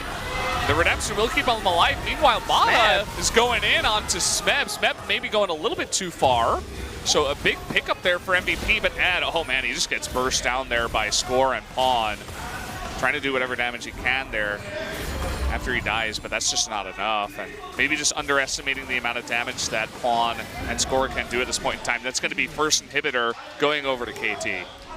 Now KT going to back off. They're all going to recall and probably make their way up mid lane, as it's unlikely that they're going to have a top wave remaining after this. Ian's going to clear this out, push the next wave. That lane's going to go dark. Take another quick look at this replay here. As they lock up Ed, they go onto him. Ian tries to go in and get that assassination onto Maha, but not quite able to come up with it. Smeb, a little bit too much moxie as he went too far forward, ended up falling just there, and then Ed, basically it doesn't even seem like he has resistances with how quickly he just got shredded through. He just gets melted, and I mean, you gotta think about the Knight's Vow versus item as well. Could be a bit more tanky had he chose something else. And also, he just got a big two-man knock-up, and then he just kind of charged into 2 or 3 members of MVP, or their KT. So maybe a bit of moxie from him as well. Either way, as it stands, MVP really on the back foot here. They were looking really good at the beginning of 2 games in a row, but they just seem to make a couple of mistakes, and KT is just pouncing on them tonight. They've been so good with their punish game and how quick they are. They don't give MVP any room to breathe off of these mistakes. Kind of look a bit like SKT tonight. KT does. Where it's just, they get a small lead, and they just, it's like they just suffocate you. They capitalize on every single mistake that you make. And the only thing I can say is that probably SKT is a bit cleaner. They don't really get caught as much as KT has. The real vulnerability that KT, I mean, if they win this series tonight and they move on to face Samsung and then SK Telecom, if they make it that far, is they can't let themselves get into some of the positions that they've been in tonight in this series against MVP. Because a lot of them, they've wiggled their way out of via mechanics and not because of some macro gameplay or something that has to do with knowledge. It's really scary, just, you know, not even just going up against SKT, but also up against Samsung. A team that has been looking stronger and stronger, is waiting in the second place spot for KT, taking that second place spot away from them. And, well, KT, they're looking great tonight, but they're not done with this one yet. Oh, big pull onto Pawn. Can they actually follow up with enough damage? Pawn able to give his own damage, and Ed charging on in. He's going to be melted. Big knock up there, though. Ian's going on in. Big hit by Beyond. Gets a huge knock up, but Smeb coming in from behind. Looks like those Infernal Drakes really paying off. The teleport actually on the right side. Another big pull, as this is now 2v2 at the end of it all. So this is just what we were talking about a minute ago. KT, they made a decision. They end up coming out ahead. They get a Nexus turret. They're going to get another inhibitor. What happens if they didn't have those 3 Infernal Drakes and this gold lead? MVP almost able to turn that team fight around, but in the end, it just wasn't quite enough. And I think that the damage that was just done, the 2 side inhibitors, bot and top, it's too much pressure with just 1 Nexus turret. Now all KT have to do is dance in front of Baron and basically just laugh as MVP have to defend their base. And that means that KT get a free Baron. We'll take another look at this. Max, with that Blitzcrank, landed the pull onto Pawn. He gets out of there. Score got locked up by Maha. Ed, with that massive knockup. Beyond here. Yep. Oh, boy. But then Smeb comes in. He ruins the party. He's level 18. He's enormous. And then right at the very end there, Maha trying to do as much as he could, but not quite. Max pulls Smeb back in to shut him down. But again, it's just too much damage in the end. And I want to say that it's not going to be recoverable. But MVP, they've had similar types of comebacks in the past from similar scenarios. Even though they're facing an enormous deficit. This is going to be triple Infernal. It's going to be bolstered by Elder if it gets to that point. Oh, Smeb went way too far forward. He might be punished here for it. Beyond not quite able to follow up, though. He does survive. Big knock up onto all the members of MVP. And huge damage coming out onto Max. Pawn able to finish that one off. It almost looked like Smeb was going to go down right there. But he ends up staying alive, and now KT ulting into the base. And they're saying that they want to end the game right now. It's going to be interesting. Double Superman. Oh, the big plays by Beyond trying to kick him in, but Deft able to flash away from that one, and they're going to turn this one around hugely. Pawn though very low. Ian trying to make something happen. Smeb wants to get that kill. The Gunblade though, Maha trying to turn this around and trying to be a hero with Ian, but look at that Nexus. It's getting low. That's going to be it. Game number 2 to KT. And KT finally managed to close that game, but MVP, they kept putting up a fight. That was really exciting to watch. But look at the face of Smeb. He's super relieved. This cannon was a thorn in MVP's side, and going into game number 3, KT have to be feeling really good with the momentum that they're going to be riding up 2-0. We have to wonder, what is MVP's mindset now being down 0-2? They pulled out the Blitzcrank. Ed got his Scion, but is there anything else that they might have in store? They still don't look completely crushed. Beyond maybe looks a little bit uncomfortable. Looks like everybody's putting on their shoes. The entirety of MVP seems to take off their shoes in between games. Kind of interesting. Trying to get comfortable in there. But yeah, now they have to do the reverse sweep against that superstar lineup you see on your screen. Is it possible? I feel like at this point, it might just be KT's game and series to lose. You know, maybe they get overconfident and they begin to throw, and if the games get away from them and they start to get crushed, well, not so sure. But then again, I mean, in game 2 here, they didn't have the best start. They were getting way behind, and they were still able to come back and take the victory. Well, we'll see what game 3 has in store for us.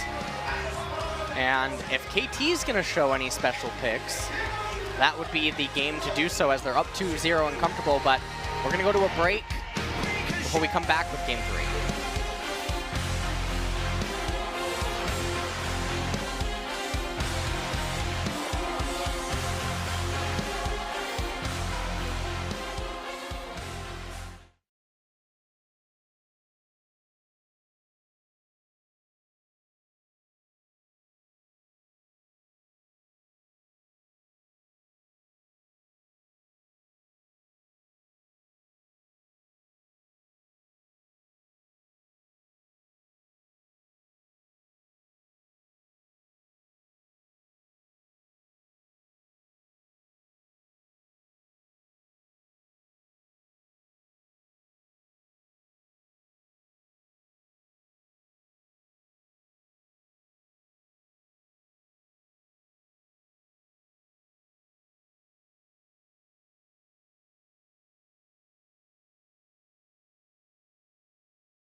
Ladies and gentlemen, we are back here at the Nexon Arena for more of KT versus MVP here in the playoffs. And so far, it's been the KT show. They've been able to pick up 2 wins, sitting at 2-0. And MVP has to pull off the reverse sweep if they want to win this one. Yeah, and it's going to be extremely difficult to do so.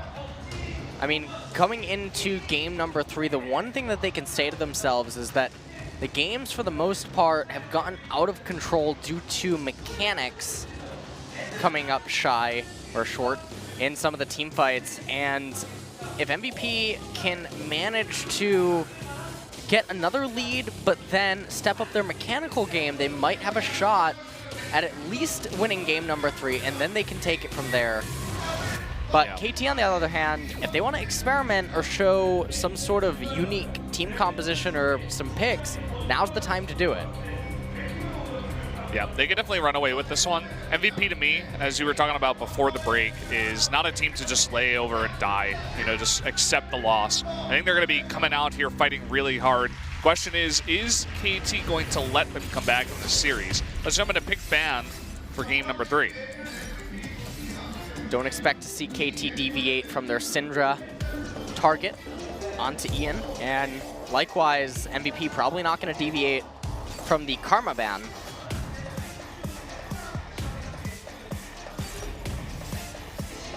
And Karma's being highlighted. And okay, now the real ban phase starts. Yeah, here we go. Here we will go. All right, so Fizz now being highlighted, targeting that at Ed. He has played that quite a bit, especially in solo queue. Hashtag TSM win. Something seems wrong. I can't quite point out what it is. I think you might be in the wrong region. Not sure. But everyone knows TSM is basically the same level as SKT, right, Alice? Yeah, without a doubt. Absolutely. So,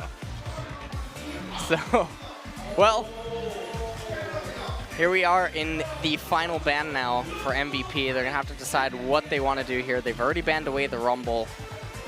Interesting that KT actually elected to ban the Varus. MVP going back now with the Zyra ban, potentially targeting it away from Mata. Mata, who's now 8-0 on that champion, deciding, hey, we're going to take that away, just like you take away our Syndra from Ian.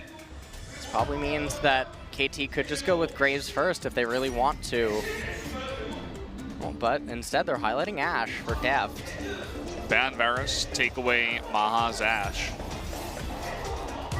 Definitely a thought-out strategy here, but they're giving over Malzahar and Graves. But maybe they know that Beyond doesn't want to play Graves. I mean, they were showing that they wanted to play Elise, which they leave unbanned this time again. And now MVP, they pick up the Mals, and now they're highlighting Jhin.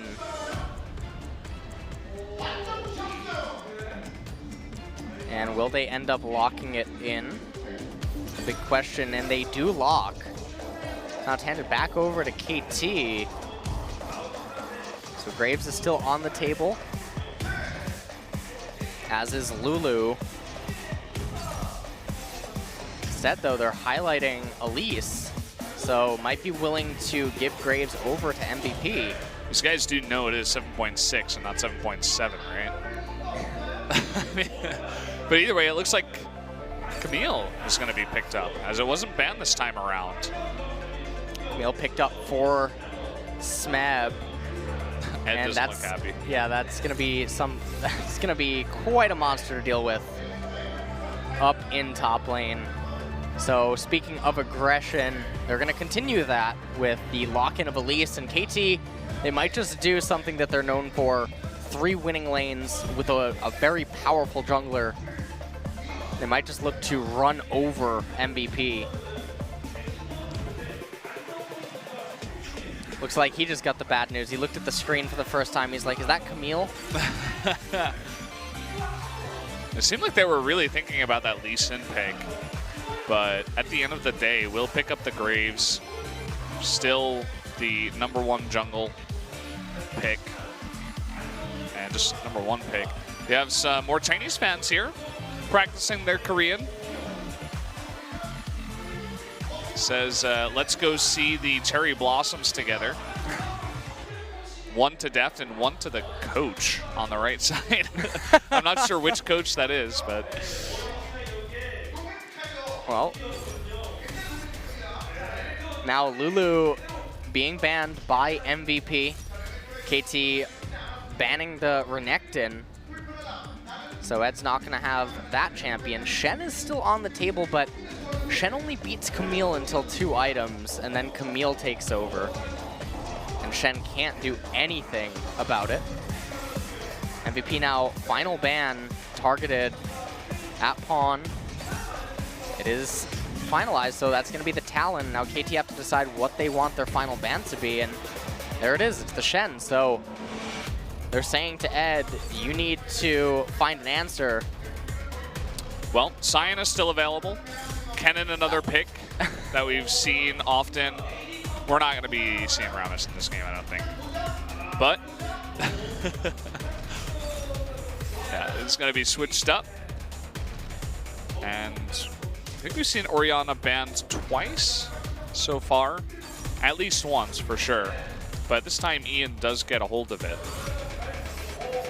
So Ian is going to go with the Orianna, and I wonder if that Rammus hover was genuine in some sense, and if we'll see him actually come out. Don't know anything about that matchup in top lane. That would be something extremely bizarre to see. Looks like Victor. Yeah. Victor was being highlighted up until 0 seconds, and then they switched it to Misfortune down in the bot lane to deal with that Malzahar. So the MF Ashe, one of the common answers to the Jhin Malzahar from quite a long time ago, and now KT looking to round out their draft potentially with the Taliyah. Instead, actually, last second they swapped to Victor. What they're trying to do here is they're trying to send Samsung a message that they're coming. Pawns Victor. If you could play a sick game, that would be a cool message to send. Crown's probably just chuckling in a sea like, you're not anywhere near as good as me. Poppy is going to be the last pick, so Ed on the Poppy against Camille. This is one of Ed's old signature champions. It's not a champion that we really see that often anymore, and so MVP, this is a team comp that you would normally associate with them. Ed's probably going to try to make roams and plays in mid lane, try to get Ian ahead. This is Ian's second best champion this split, just under his Syndra. Yeah. And they have a very mid and late game focused team composition, and so they're telling KT that they want to go that long. They want to go the distance. But I don't know what they're going to do if Smeb gets out of control again. And KT have a little bit of an insurance policy with that Victor, so it's not the straight up raw aggression that we've come to expect from them. It's going to be interesting to see that Poppy just in lane up against Camille. You know, if you have the opportunity to knock out the Camille once you get locked up, obviously, and want to get another look at the composition here. The Elise also, another very aggressive jungle you might want to get away from. Yep. Camille, Elise, Victor, Ashe, and MF. And now for MVP, Poppy, Graves, Orianna, Jhin, and Malzahar. So we'll see what they can do with this team composition. Beyond is going to have to be a hero this game. Well, MVP, they have to start somewhere. They need 3 wins in a row against the superstar lineup of KT that's been pouncing on all the mistakes all night long. They got to do it 3 times in a row. Let's see if they can start with 1 here going into game number 3 of KT versus MVP.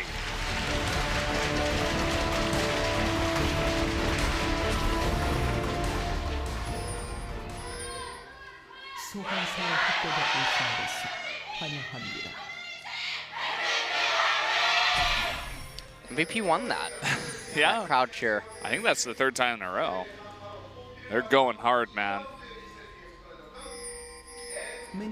Well, this time around, like I was saying, Beyond needs to do something early on really needs to alleviate any pressure that Ed's going to have. Obviously, they want to get Ian going, so when Ed can start roaming down and they can make plays with Max, Beyond, and Ed. 4-man party in mid lane. First dragon of the game, Infernal. So both teams are going to want to pick that up. It's heating up here on the Rift. Yep. We're almost halfway through our 3-week summer. Hold that thought. Ian taking a ton of damage. They might force a flash out of him. There it is. Beyond also taking a lot of damage, even attempting to fight back. But KT definitely can come in here as a team and steal some of this jungle away. Beyond trying to help out, but the Raptors are going to be pulled this way. Let's see where they go. Looks like actually MVP won that. Yeah, MVP actually won that. That was very surprising. So it looked like, well, I mean, Ian, he doesn't have any potions left in mid, and he's down 2 summoners, so things can get really ugly. However, the trade-off is that Beyond has quite an advantage now in the jungle. Graves can clear extremely quickly. He's already up in terms of clear speed. He's going to get that recall, transition onto the right-hand side of the map, and this is going to line up perfectly for where the bottom lane is going to be positioned after Beyond clears his right side jungle. And so things can actually get pretty dangerous down in bottom because Maha and Deft, they only want to keep shoving and pushing. And because Score didn't have a leash, he had a delayed start on his jungle, he's going to be slow to arrive there. And so there's going to be a mismatch in terms of timing where MVP have an edge.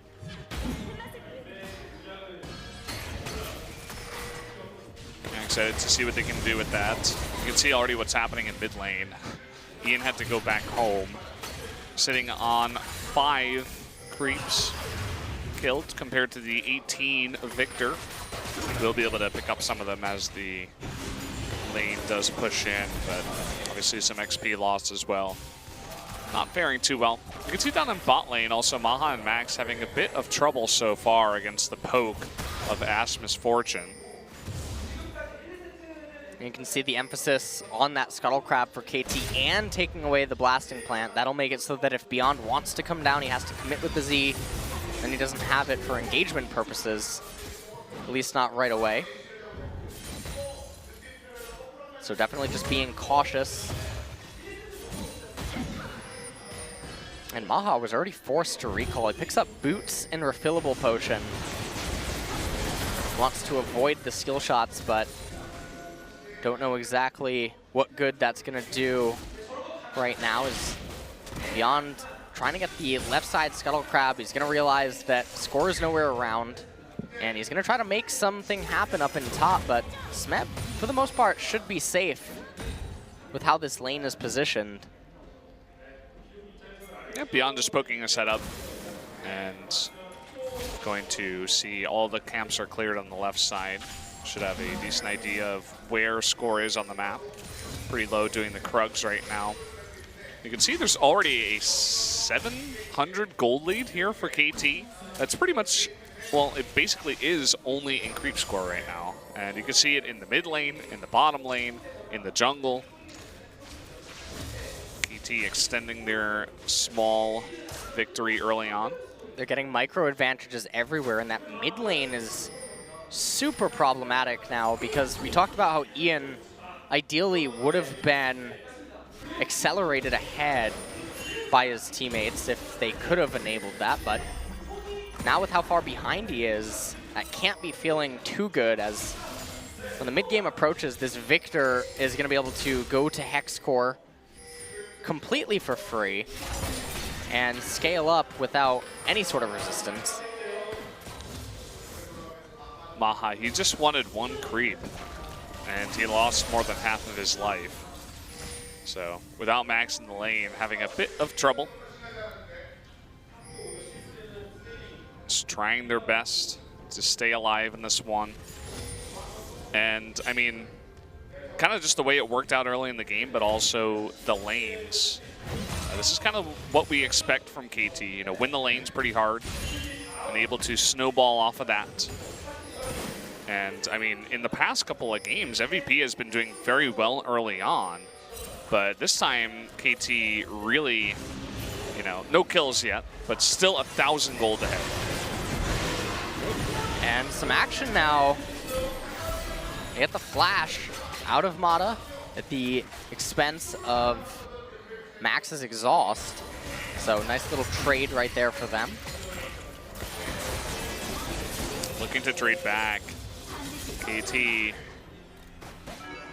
And not only are they low on health, but also low on mana, whereas Deft and Mata are definitely high in both. You can take a look at the gold leads across all the lanes, mainly just in mid and bot, between the mid laners and the AD carries. At bottom lane, definitely snowballing at an extremely quick pace, and if that keeps up, it's gonna be disastrous when the roams start coming out from Deft, as Maha's gonna be completely gutted. The flash coming on in here onto Ian. Smeb eating a ton of damage. They're trying to get that kill. That will be first blood given over to Beyond. Smeb going a little bit too far there, ulting under turret, and will pay for it with his life. And that's a really big save right now, as it takes off all the pressure up in top lane onto Ed. He gets a lot of farm, he gets some XP, he still has his teleport available, and so all that pressure down in bottom lane, it can get turned on its head via a teleport. Taking a look at this replay, Smeb comes in here, Ian so quick to react with his ultimate, and then Beyond was right there. Ian flashes out of that Chaos Storm right at the last second, doesn't end up going down. Kwon missed his laser too. If he hit that, I think Ian dies before he could flash away. And really good positioning by Beyond to be right near there and make sure he can clean up on that kill. So, MVP. Oh, This is annoying. that's really annoying. Not the end of the world, but slows down is clear. Yeah, MVP not out of this one yet. First Drake is Infernal, so if they can get a kill, perhaps in the bot lane as Max nears level 6, maybe go from there and try to clear that one out, come back in this one. The Infernal Drake is likely to be the decisive fight of the game. Even though it's going to occur relatively early on, the end result of it will completely change the face of the mid and late game transitions because of what it means for these two team compositions. Remember, KT only needs to wait until Smeb has 2 items, and then everything spirals out of control in the top lane matchup. And yet again, they don't have a team composition that is prepared to handle a split push. You can see already in the top lane Ed having some trouble, even after Smeb went into mid and essentially just died for nothing, blowing some summoners too. Beyond hanging around this bot turret because it is getting extremely low. You can see a lot of focus here as KT is really trying to break this down. There's the arrow. Gonna lock up Maha, but that's not enough. Curtain Call comes out. Trying to lock him down. The Mist Cocoon actually onto Max. Bit of burst damage though, and actually that's enough to take out Max. Now Maha getting pretty low. Is Score gonna actually go into that one? Just barely misses that Deadly Flourish. And, well, a nice job there by Deft and Mata to pick up that kill onto Max. It's a nice pickup for them, and remember, Infernal Drake on the map, so any sort of pressure or attention down in bottom lane is quite big.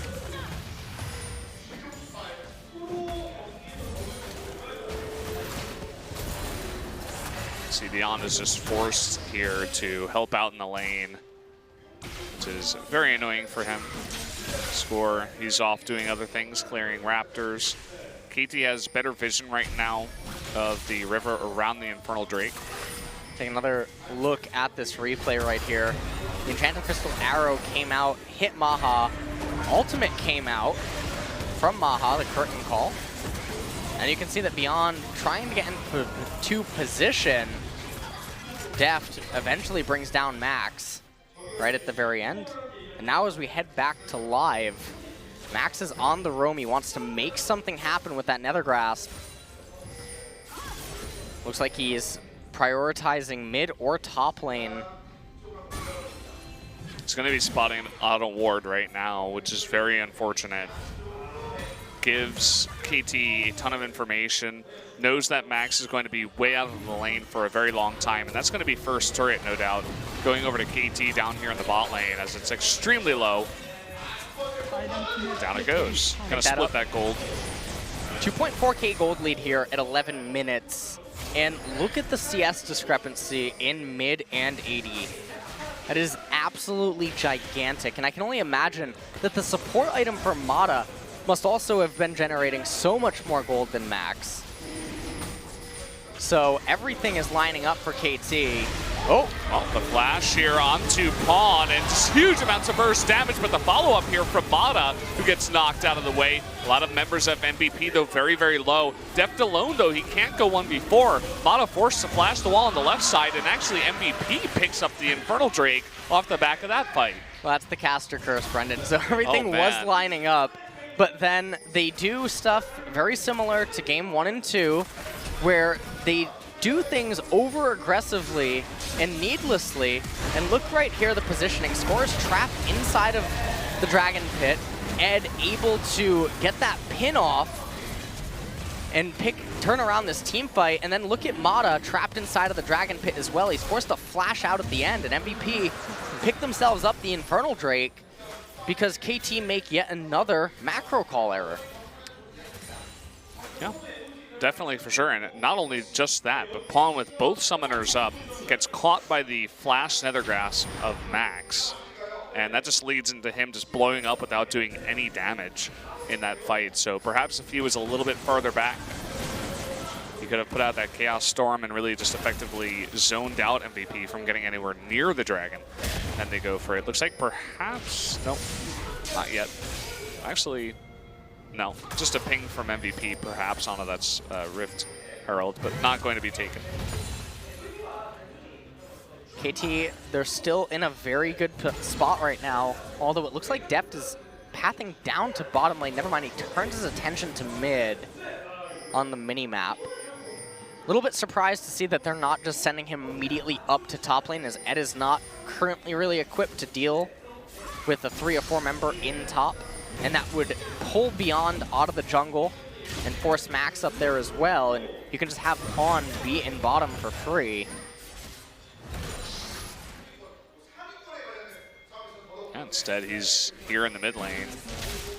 And Ian hasn't even completed one item yet. Negatron Cloak, he's working towards Nomicon. But nothing completed. Gonna be a little bit until MVP get their core items in that mid and AD role. See that Maha going for, oh, looks like actually no, he's gonna go mid. And so someone is going to eventually have to break the stalemate that's going on right now. Oh, that flash. Yeah, Pawn with the follow-up probably could have been able to burst him down with the help of Deft. So required to get away there. Max was in the wings, but oh, look at this. He's going to get the cocoon onto Ed. And there that is going to lock him up. But with Mata here as well, that's going to be enough damage to take down Ed in the top lane. MVP attempting to push mid at the same time.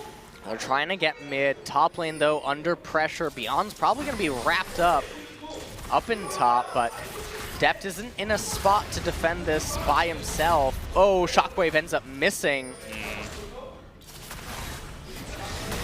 Mata finds Max. And they really want this mid-tier 1 turret. Yep. And it's going to be enough with the help of Max coming on in. So nicely done, able to essentially defend top. They only lose Ed, and they take down a turret, their first of the game. So not bad. And now Pawn, he was in bottom lane. He wasn't really doing much. He picked up a ton of farm. He has 148 here at 15.5 minutes. So he's definitely quite strong right now. Next dragon of the game, yet another Infernal. So these games have definitely been very action-packed with the dragons. Yeah. Well, here in Korea, we only get about 3 weeks of spring, and then it gets super humid, super hot. I'm looking forward to it. We have about a week left. You walk outside, you immediately start sweating. It's so gross, by the way. It is so bad. And then August, monsoon season. Oh, yeah. That's great. Rain every day. Yeah, and it's not just rain. It's like torrential, like tsunami level. And the wind is so bad that it breaks your umbrella. So you need to buy multiple umbrellas. Definitely feels bad, man. Well, in this game right now, you can see the stalemate is unfolding right now as Deft, he had that huge advantage. He hasn't really done anything with it, though, and I'm still curious why haven't KT rotated him up to top lane sooner and just put Smeb in the bottom lane to try to get that top tier 1 turret out of the way, but I think that what they're valuing is the Enchanted Crystal Arrow in mid. Well, speaking of Enchanted Crystal Arrows, he throws one right through the posts, and nobody on his team was nearby. So, not much going on, but the Rift Herald being taken right now by Score and Mata, it looks like. Meanwhile, Ian down in bot lane attempting to take another turret. They want to take a fight here. Beyond is going to be locked up despite using that flash. Score coming on in. He's trying to do that collateral damage. Lock up here by Max onto Deft. It's not enough damage. There's a curtain call. They want to take him out. It just won't be enough. And here comes Score. That's going to be a couple of, actually just one kill onto Beyond. Very low members of Max, MVP rather, on the run. And with Beyond going down though, that's the jungler, and Infernal Drake is up in 10 seconds. Ed is finally here. Here comes Ian as well, who ghosted. A little bit surprising. But now MVP, they're actually in a position where they could go for a burst onto Drake, and they probably should do it quick. They're gonna pull it out as well. They really need to do this. Doesn't look like Pawn even has an inclination that this is happening. Taking a look at this replay, Smeb goes in onto Beyond, ends up locking him up. Score was right there, having to use that repel, gets back onto him. Storm Raider's not quite strong enough. And then it looked like Max and Maha were almost going to be able to turn that around on Deft, but weren't quite able to. Even if that curtain call bullet hit, wouldn't have changed anything. Another turret push here by KT. MVP has been able to keep kind of at the same level in terms of the turrets, 2-2 so far. And the next Drake is going to be Mountain Drake, the first one we've seen all night. Well, MVP with those double Infernal, that's definitely going to negate the gold advantage that KT has. And Jhin and Graves are going to make great usage of that the longer that this game keeps going on. So they should be feeling very happy. This is the first game in the series where the RNG has gone right and then been capitalized on by them.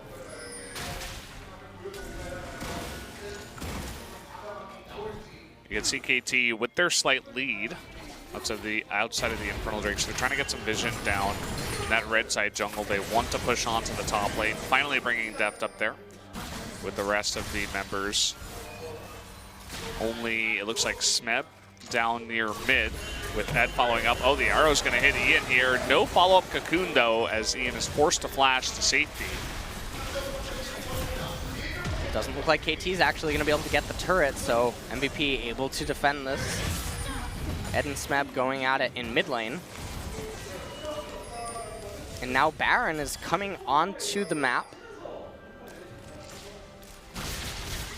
So there has been quite a lot of Baron plays that were made off of team fights going completely chaotic in terms of KT getting the edge and then capitalizing with a quick punish. And you can bet that they wanting to do something similar in this game. And you can see so far, actually, no real items completed here on the Camille. Just Tiamat. Looks like he's working towards a Triforce, Trinity Force rather. Watching a lot of Zelda. But so far it looks like Ed is having a pretty easy time with that Sunfire Cape, dealing with Smeb. But not going to be the case as we reach about 25, 27 minutes into this game.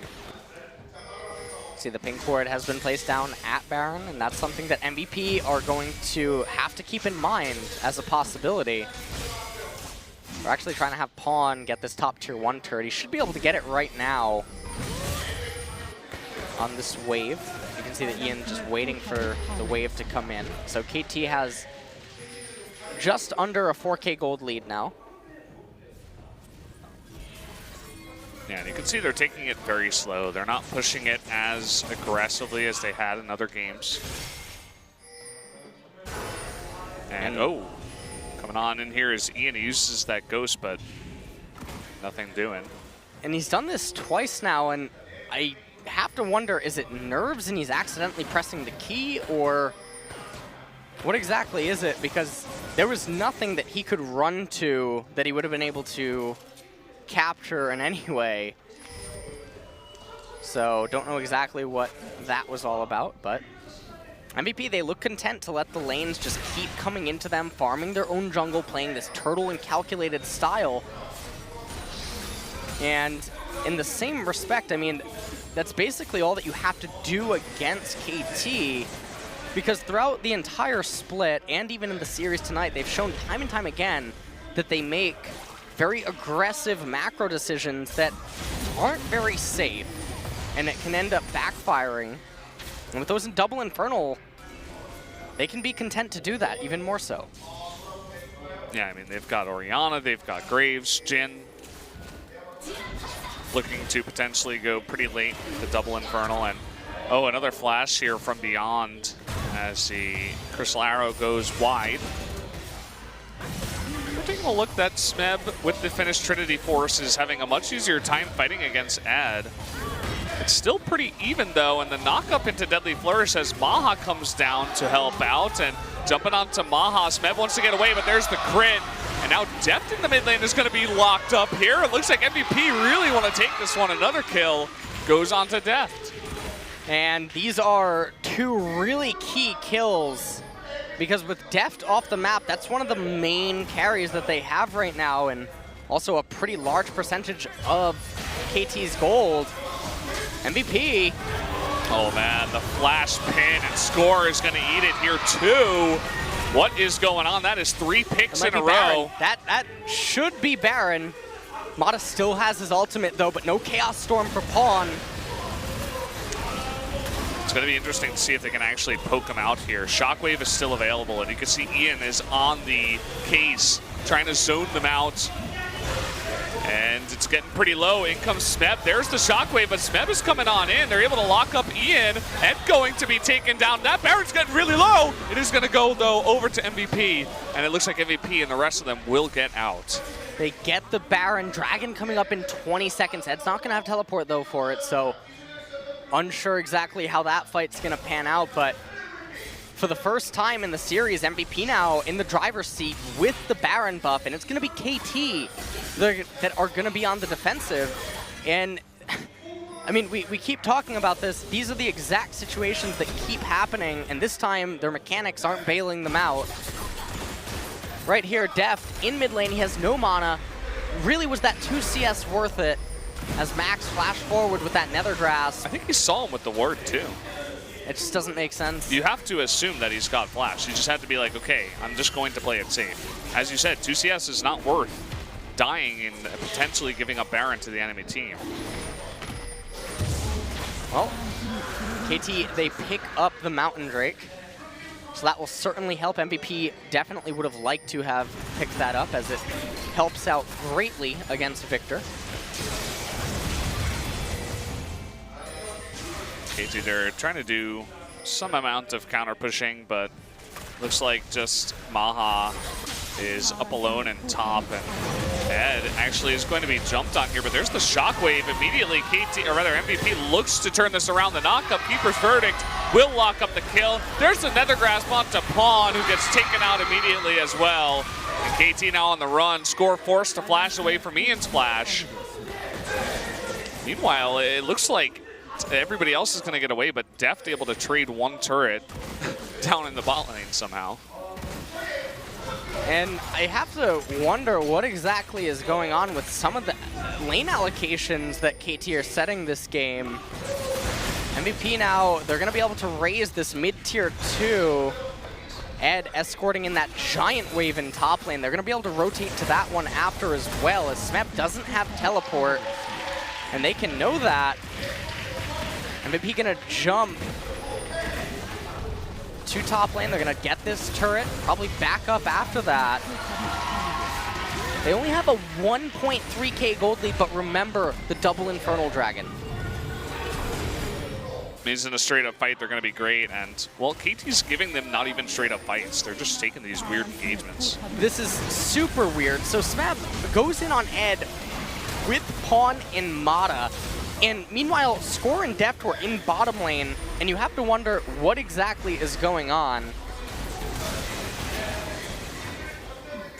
So that's the way that went out, and you can see that everybody at the end of it all does go away as, oh, there we are. Okay. Looks like there's a pause, guys, so not sure what the problem is. I guess we'll get a look in just a bit. We're getting a look at Score for now. So it might be something with Score's PC, I'm assuming, based on the camera focus on him, but yeah. We can talk about what's going on in the game right now. So KT, this time around, they don't have the Dragons on their side, and they're not getting the same kind of team fights that weren't even at their own making in the previous games. Remember, in game 1, a lot of the team fights that they turned onto MVP was MVP initiating, coming up short on the mechanics, and then KT turning it around. In game 2, we saw very similar things happening. It wasn't through KT's own creation that those type of fights unfolded, and they salvaged it with superior mechanics. So we have an update on the pause.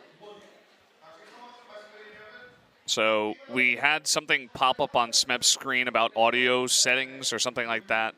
So we got that fixed very quickly, and we should be jumping into game right away. So stay with us, guys. Well, so we'll see what happens as we resume into the game. But KT, they really need to stop making... Whoa! Look at all those ocean drakes. Anyway, sorry. Just, you know, a graphical error. Need to stop making the macro errors and just play a little bit more safe and calculated.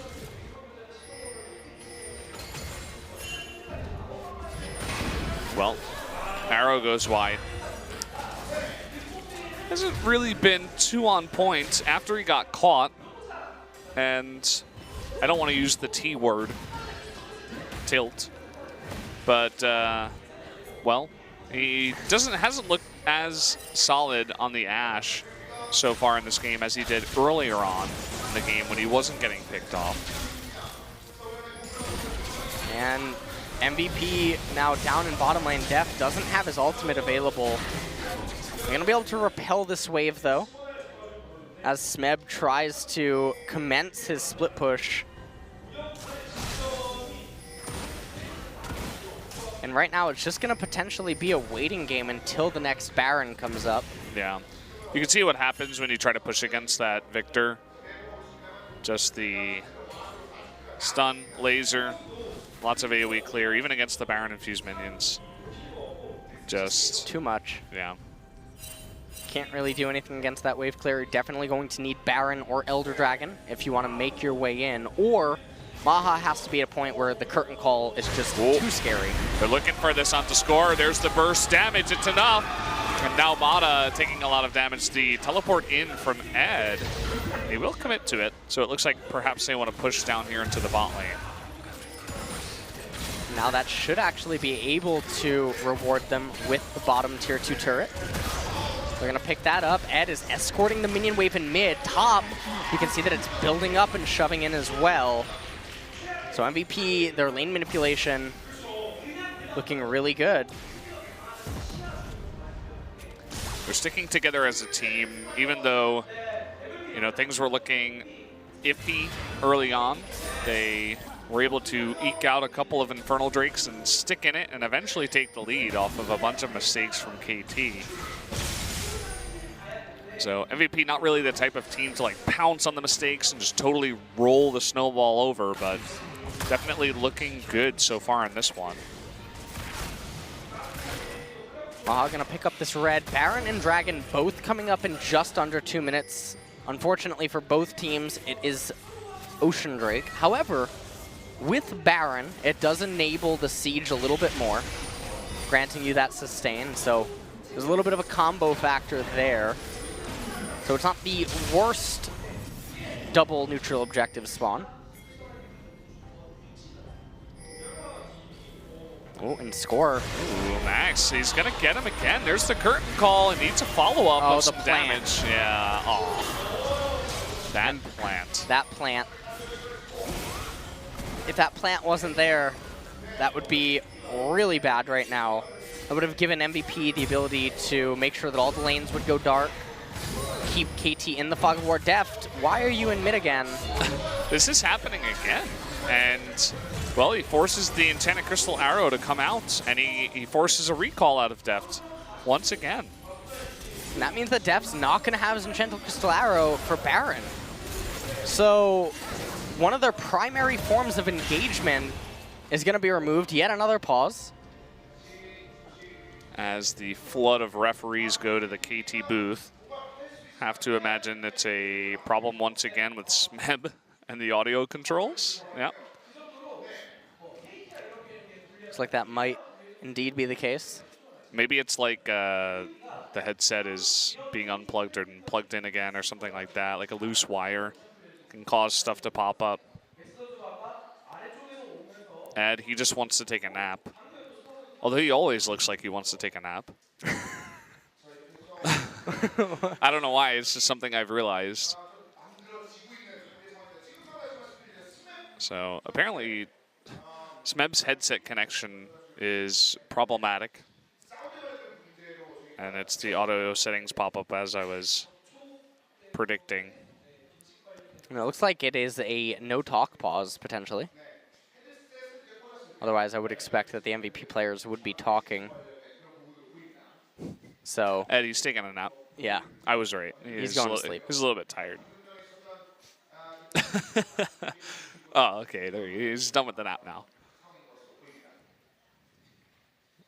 We'll find out exactly what is going on.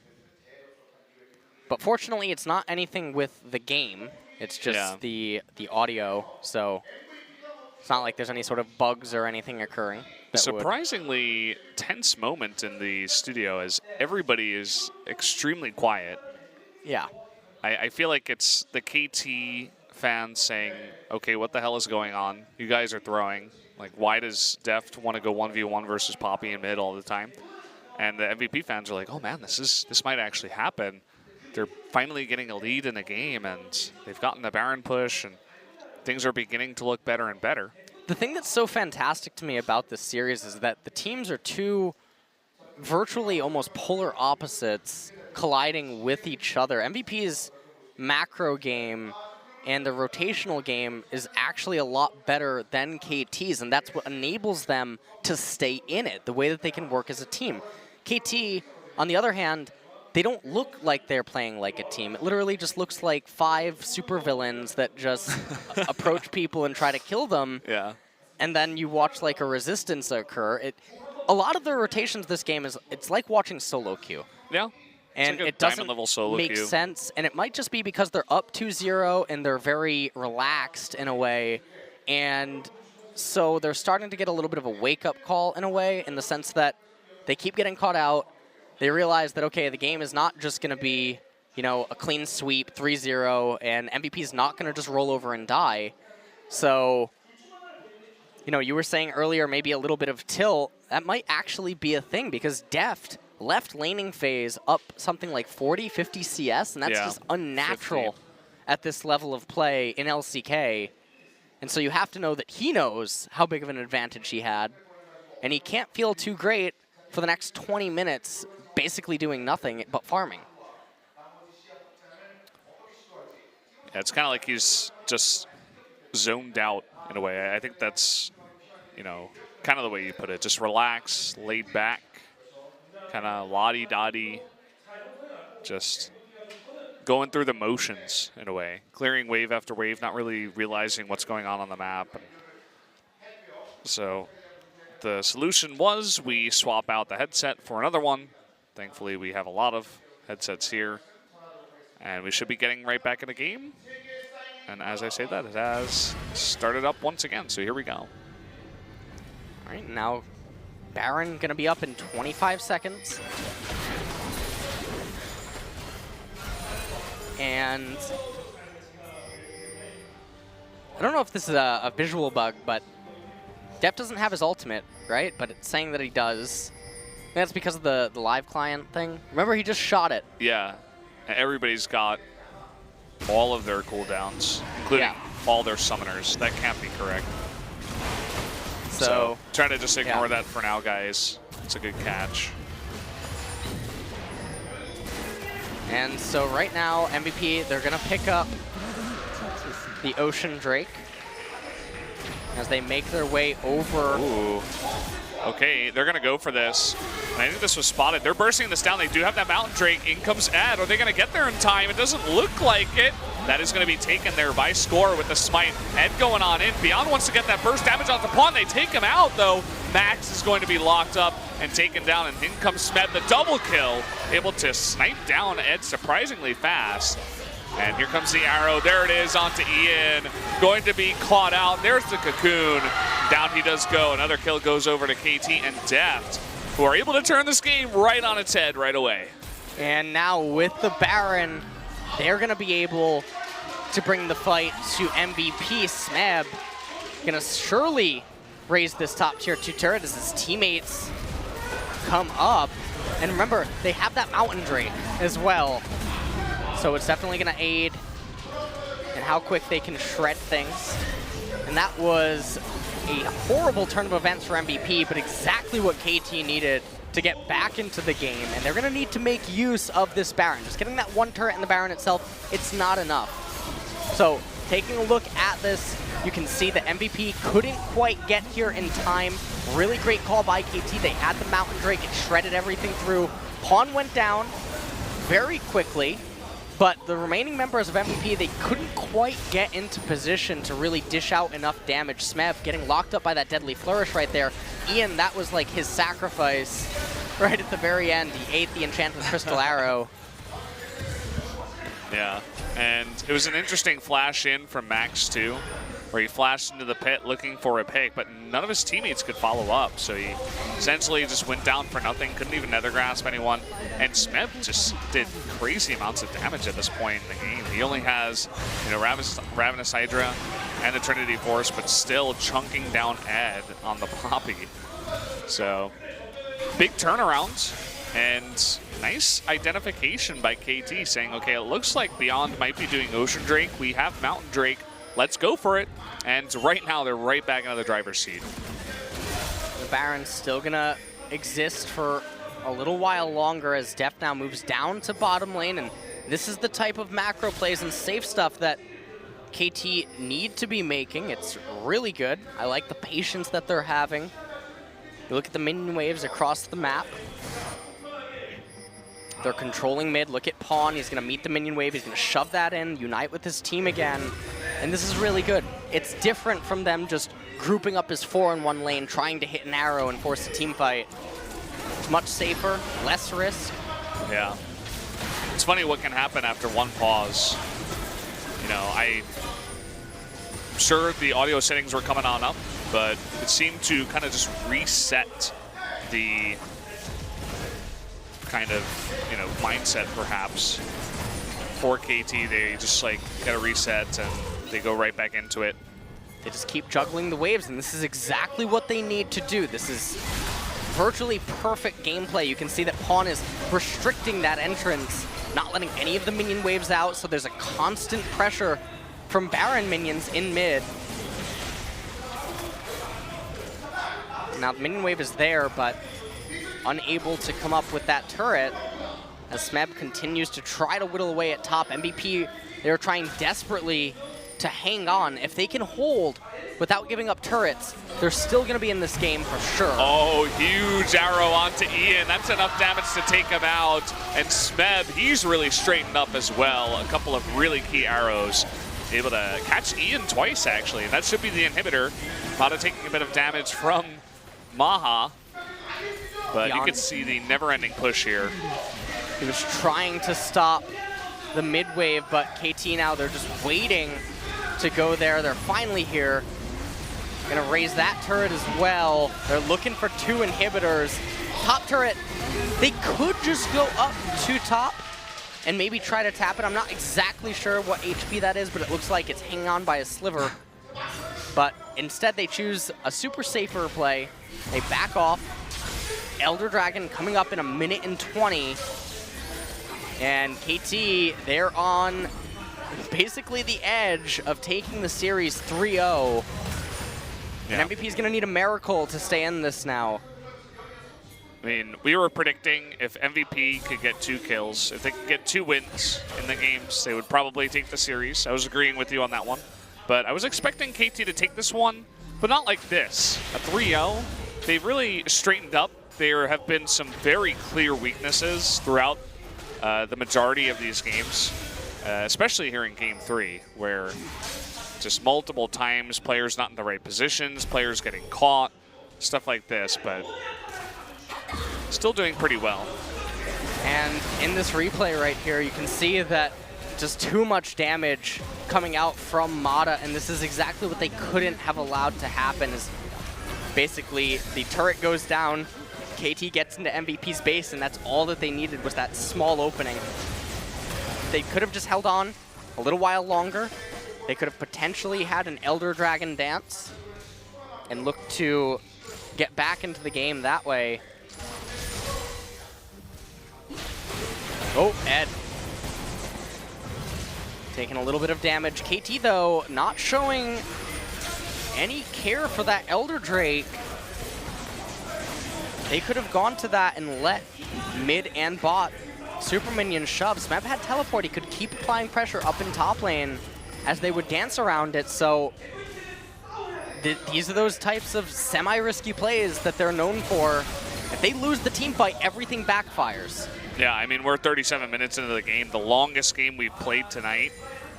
And, well, death timers are going to be long. If you get wiped here, we could be getting close to the game ending, or at least an inhibitor and Elder Drake going to MVP. Smeb down here with the Titanic Hydra. He's pushing in so hard. Look at all of those super minions. And this is forcing both Beyond and Ed to come in here. There's the arrow. Ian is going to eat it again. Max ends up getting locked up. He doesn't go down. Mata actually goes down, funnily enough. But look at Smeb. He's going ham here, maybe 2 ham. He's going to be locked up against that turret, getting extremely low. There's the knockup with the Keeper's Verdict, and the crit there from the 4th bullet of Maha will pick up another kill. So KT, you were talking about risk. They take the last inhibitor, but they lose 2 members of their team. They lose the 2 members. They get the 3rd inhibitor, so it unlocks the 7v5. Because when you have 3 inhibitors down, the 2 super minions per lane is quite difficult to handle. Normally it takes 2 members. Oh no. He wants to fight. Deft is really confident right now. You can see him hanging around in the bushes, waiting for a squishy member to come in. He has so much farm and so much burst damage at this point. And now MVP, they're in between a rock and a hard place. It looks like they settle on the Elder Dragon, but the problem is that Smeb has teleport, and with that Mountain Drake, it doesn't even matter that they only have 2 members. They're going to shred through that Baron. Yeah, Baron's going to go down. MVP will get the Elder Drake, so MVP's saying, okay, we gotta take a 5v5 and we gotta wipe them essentially. And they're just going to be sitting in their base with the Elder Drake, and they're going to try to force a fight, not let the Baron enhanced minions push onto their Nexus. And if you're looking at it from a perspective of which one is more valuable, you know, as you just said, MVP, they need to wipe KT, in which case the Elder Dragon is going to be the one that's more valuable than the Baron, because the team fight's going to be what decides the game. Having the Baron buff, yeah, it's nice in defending against the double super minions per wave, but the Elder is really the one that lets you win the team fight, clean up your base, start pushing out and establishing map control again. And so we are on the brink of potentially the final team fight of this series. Only 1 Nexus turret remaining for MVP. 1 inhibitor respawns. Yeah, it is going to be respawning right now, only to be taken out immediately by KT, as if it never existed. And a slow push in from KT. They know the stakes here. They know they cannot get wiped. It's going to be a slow one. Trying to get 2 waves of minions in at the same time. They're going to push the mid inhibitor at the same time. You can see there's no super minions in the bottom wave or the mid wave because of those inhibitors. But still a pretty strong push coming on in. Some minions getting close to that turret. Smeb wants to get in there and begin to poke at it, as does Deft. Still not too much damage. Lots of poke coming out, and you can see they're being patient. They're not trying to rush this. They know that they have Baron. Just wait for the waves to keep arriving. Another arrow hits Ian there. He is going to be able to flash away, but still more and more poke. The super minions in the top lane. There goes down the turret. Are they going to go for the Nexus here? They're going for the fight. Smeb's going on in. Ned, super, super low. Will be chunked down by Death. Meanwhile, Score on the bottom side. They're going to get it. The Nexus goes down. KT with the 3-0 victory over MVP tonight. They will be facing Samsung in the next round. And MVP, they tried to fight valiantly, but it wasn't enough in the end. KT, they take the 3-0. They're moving on to face Samsung, and you have to wonder what's going to happen in that series because things are going to get a little bit more difficult for them in that match. Stylistically, Samsung is going to be more in line with MVP. It's going to be very similar in that regard, except there's going to be a lot more difficulty from a mechanical standpoint, as you can be sure that Crown, for sure, is going to bring a lot of pressure, and that's going to be an exciting matchup, and then whoever wins that goes on to face SKT. It's going to be super sick to see those games. Make sure you guys are tuning in to both of those. We'll be on OGN over there in the Sangam studio. Make sure to support those guys. And it's been a nice day of games. As you actually said on Twitter, even though KT took the 2-0 and eventually the 3-0, MVP definitely put up a big fight. And if I were them, I would be pretty happy getting just underneath teams like SKT, KT, and Samsung. Yeah. Especially with the roster that they have. The fact that they made it this far is a testament to their ability as a team. And if you look at their creation, this is a team that when they were picked up, 2 of their players were in Diamond.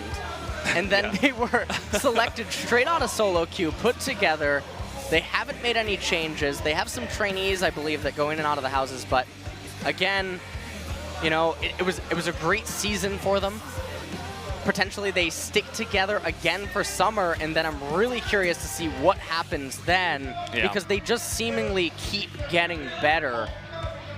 That ever so slowly rolling snowball will eventually come into summer. Hopefully it won't be melted. You can see that all smiles in the MVP booth as well. The coach even with the gigantic smile on his face saying, hey guys, I mean, you played good. It was a good series.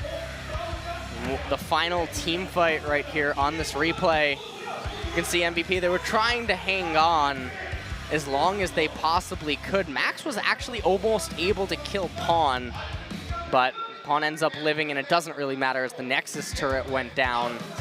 KT, though, they can't make the same type of macro decisions against Samsung and SKT, or they're going to be met with a much different result. But if they can fix that, there's almost no team on par except for SKT with their mechanical ability. And so it's a very scary thing if KT can fix the issues that they're having and keep moving on, because they do pose a real threat for the title. Yeah, they definitely do. I think any of the 3 teams that are left definitely pose a threat. I would have to say that I would give the advantage to Samsung in the series. I'd probably guess a 3-1 in that series. Maybe KT runs away with 1 game, is able to sneak 1 game. But lots of whispers going around that Samsung, the strongest team right now, even, you know, compared to SKT.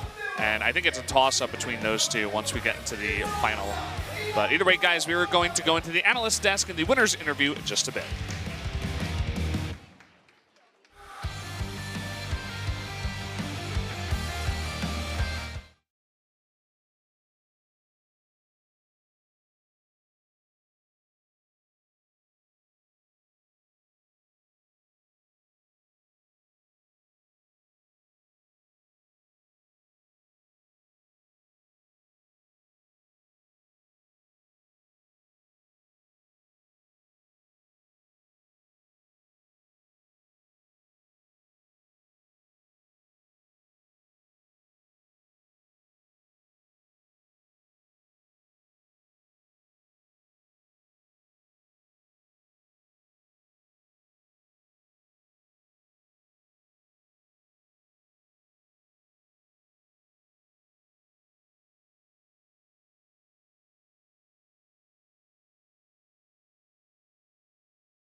Welcome back to the first analyst desk you guys have had here on the global stream. We're going to go over what happened in those 3 games and just talk a bit about that. KT, for you guys who did miss it, spoiler alert, did take the 3-0 victory over MVP. Here's the results of game number 3. The closest one we had this night, KT definitely almost making it look like they were about to lose, but then a very good fight, and as many people predicted, they come out 3-0 over MVP. The Ashe doing wonders, but also Camille really just once she hit that 2-3 Adam spike, just as Ellis was saying, was so hard to deal with in every lane that she was in. Fantastic engage potential, nice bit of follow-up damage from both the Victor and MF, and some good lockups by Score. It didn't have the most damage, but definitely was a big part of that team. That's right. Of course, we are setting up for that final, MVP interview with KT Rolster. All the fans are flocking to the interview zone already. Oh, yeah. But before that, we're going to take a quick look at that, highlight video from that 3rd set. So this is where a bunch of members of KT get picked off, and where things begin to look like KT's kind of just taking it easy. It's like, okay, well, Deft gonna get flashed on here, Smeb going down, and they immediately convert that into a Baron. Such a great moment for them there because, they didn't really have to expend a lot apart from the spells of Max. And like you said, it converts the advantages very nicely, which is why it was so close. MVP, again, I was convinced that they're about to take at least 1 set, right? Yeah, we were definitely expecting them to, and props to them for sticking in every single game, making it very, very close. But not quite up to the snuff. Getting 0-3'd by KT definitely does say something about where these 2 teams are at, even with all the mistakes that KT did have in the series. Although if you do look at history, it is somewhat of an improvement. They did get through the wild card this time, so who knows, maybe in summer, the finals, or at least the semifinals. Well, definitely expecting them to get better, but we'll see if they can hang with the upper echelon of the top 3 teams right now, KT, SKT, and Samsung. And for KT, this is really where the gauntlet begins, I feel, because who do they have to play after this? Samsung and SKT if they actually want to take this spring season title.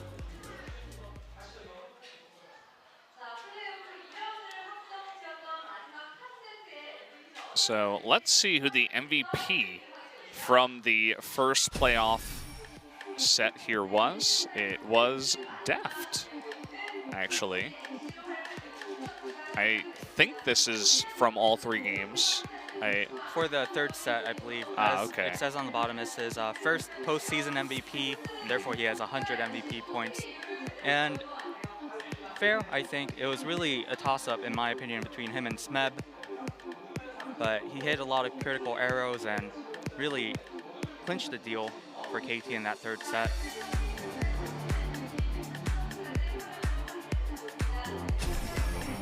So let's see what's happening now. Who do we have on the desk? It is Score. I think and the coach. As the team captain, they brought in Score, and then they did bring in head coach Lee. Makes sense.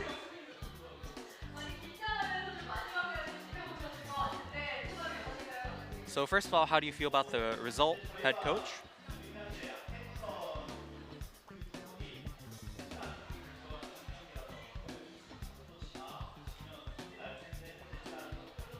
And head coach Lee says, set 3 was the type of game that really exposed our weaknesses. So I was really watching, with a lot of anticipation because I'm thinking, are we going to lose this? Because if we lose this, it's going to be a really big deal. But in the end, he says he's very satisfied with the 3-0 score. He's very happy. He's very relieved that the team managed to settle it there in the 3rd set. Now, a question for Score, how do you feel? Because, it must have been really nerve-wracking to head into that 3rd set.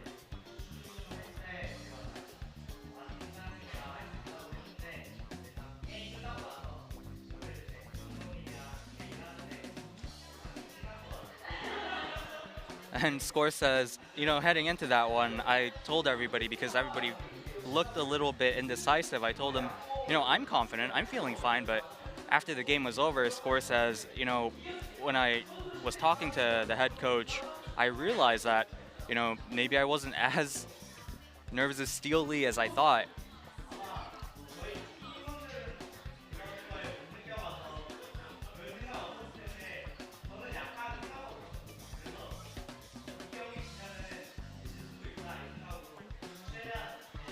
Now again, elaborating on that point, Score says, well, I don't think my teammates really considered the fact, or my teammates really even thought about the possibility of losing, but for me, when I thought of maybe potentially losing that third set, I actually thought we might lose a whole series like that. So big relief in the end.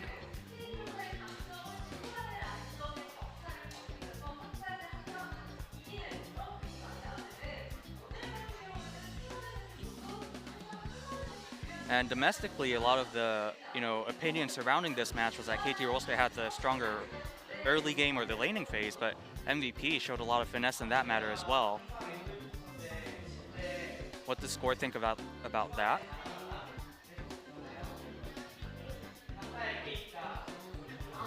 And Score says, you know, in the regular season, whenever we played MVP, it's always like we actually do so well in the early game and then we fall off. You know, MVP takes the lead somehow. So today I came here thinking, you know what, we better show them what KT team fighting is really about.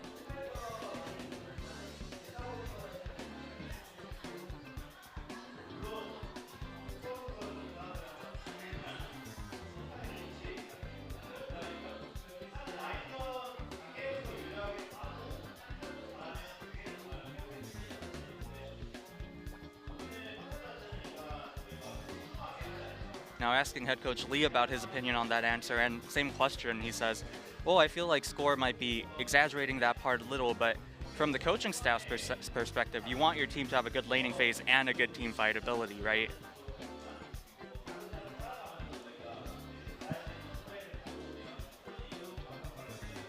So looking forward, he feels like the team might be able to achieve perfection if they just, you know, stay on course and polish up the parts that they're maybe a little lacking in.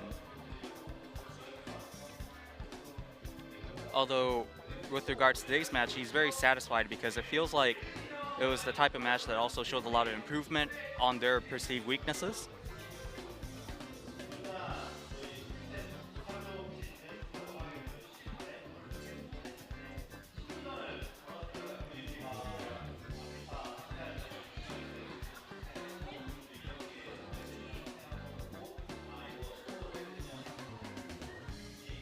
Now, elaborating on, you know, what the coaching staff's preparation was like, head coach Lee Ji-hoon says, well, we have a fantastic coaching staff with Coach Oh and Coach Jung, but the most notable point for him was that MVP actually tried to play somewhat of a mind game as they did in the wildcard match against Afrika by selecting the red side, right? And what that basically means is that MVP wants to introduce something new, something novel, by taking that last pick on the red side. So overall, he says that was one area that they really noticed.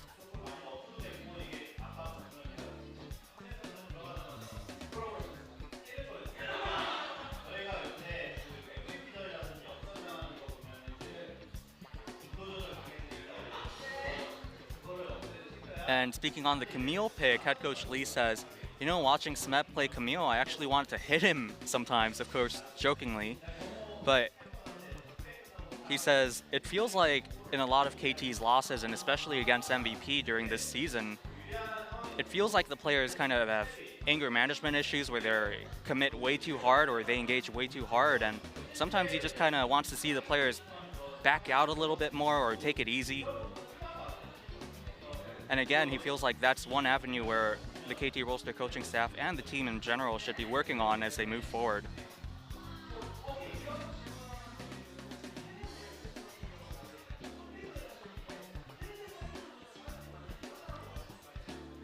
Now in set 2, they did first pick that Kennen as well, or early picked it.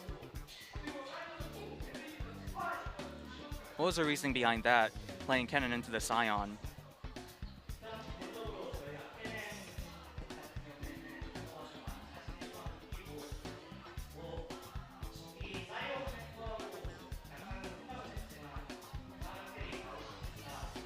Score says, we definitely expected the Scion to a certain extent once we locked in the Kennen, but Smeb is also really confident with that Kennen pick, so we basically talked about it. It doesn't matter. Let's just play whatever comes out.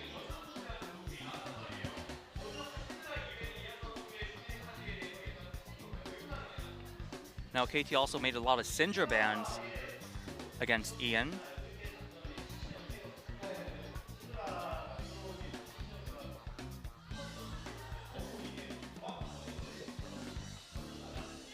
And head coach Lee complimenting, Ian's expertise on Syndra, saying that, well, Syndra itself is a really strong pick, but we think that MVP's strongest points are their ability to, chain CC together.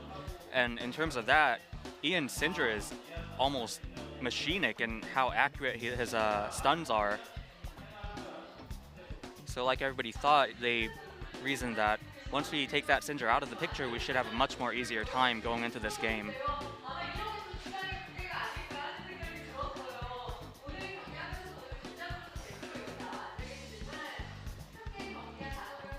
So Score, you're here representing the team as the captain, but which player would you like to point to as like the true MVP here? And Score says, I don't think I could choose. Everyone played well.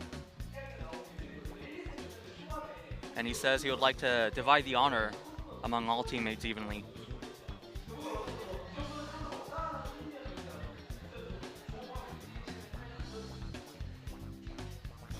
Now, was there a particular moment where he felt like they really won the whole series in the third set?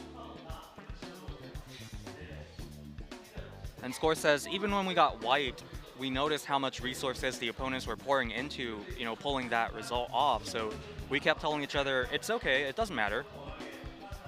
We should be able to come back into this.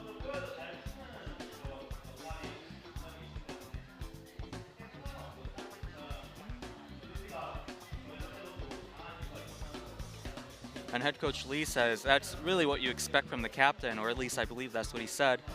Also saying that we also learned that there's a reason why MVP is so strong, right? Even though it was a 3-0, it really was a showing from MVP. And he feels like it was a very worthwhile series to play. Now the only thing standing between KT and the finals is Samsung Galaxy.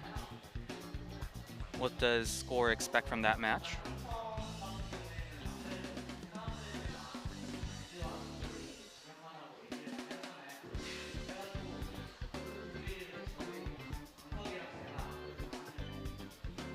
And Score says a lot of people correctly assume that Samsung has a lot of strength in their mid and jungle roles.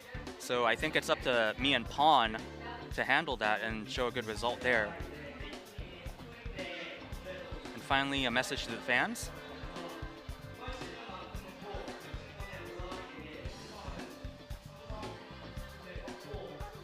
Score says KT typically hasn't had a lot of success in the spring, so that just makes me want it more. So I want to defeat Samsung and make sure we go to the finals for our fans.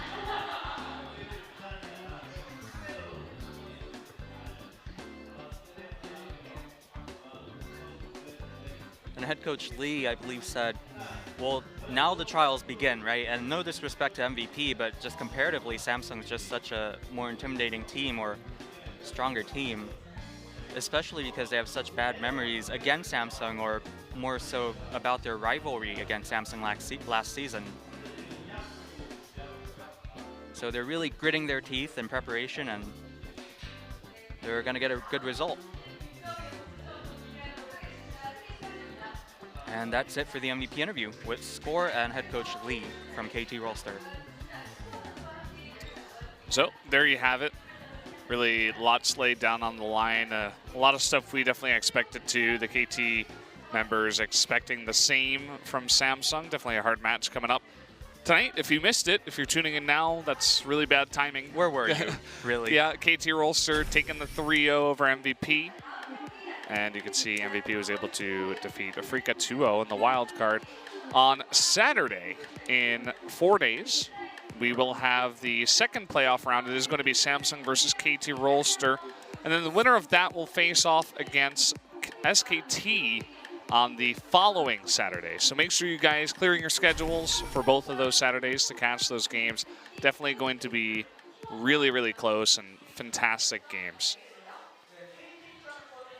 That's right. Like everybody said, it is the gauntlet from now on, especially because the 2 teams remaining is Samsung and SKT. So we'll have to see if KT could really make a claim and justify their super team status this spring, or it's going to be the spring of Samsung or SKT. But you guys could get tickets for that on TicketLink. And of course, it will be over at the OGN Sangam East Stadium.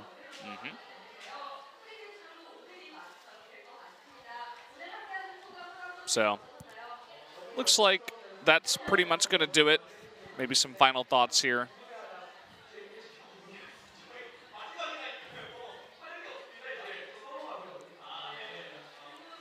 We had a lot of great memories on this analyst desk this season, of course. Just going down the list, we have Kanata and, of course, Bitdol, who's actually the usual caster / commentator, but also having appearances from Helios, Captain Jack, of course, announcer Hyungkyung. So it was a really fun season overall.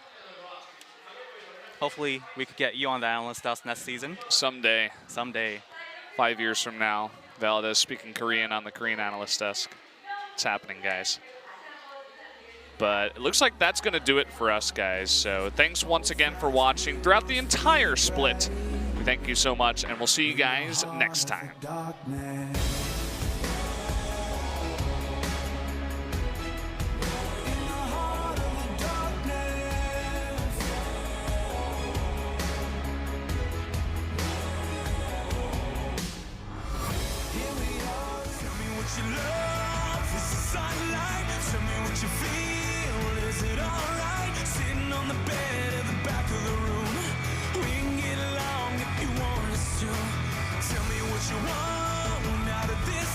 Tell me what you say when the mood's right. Sitting on the bed in the back of a room. We can hit it off if you wanted us to. Whoa, whoa, I learned to cover you.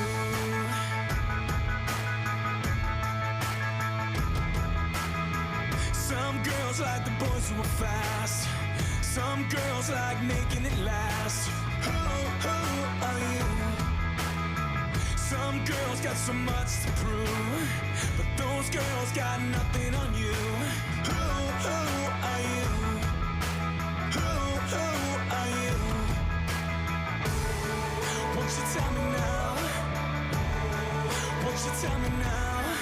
Tell me what you love, is it sunlight? Tell me what you feel, is it all?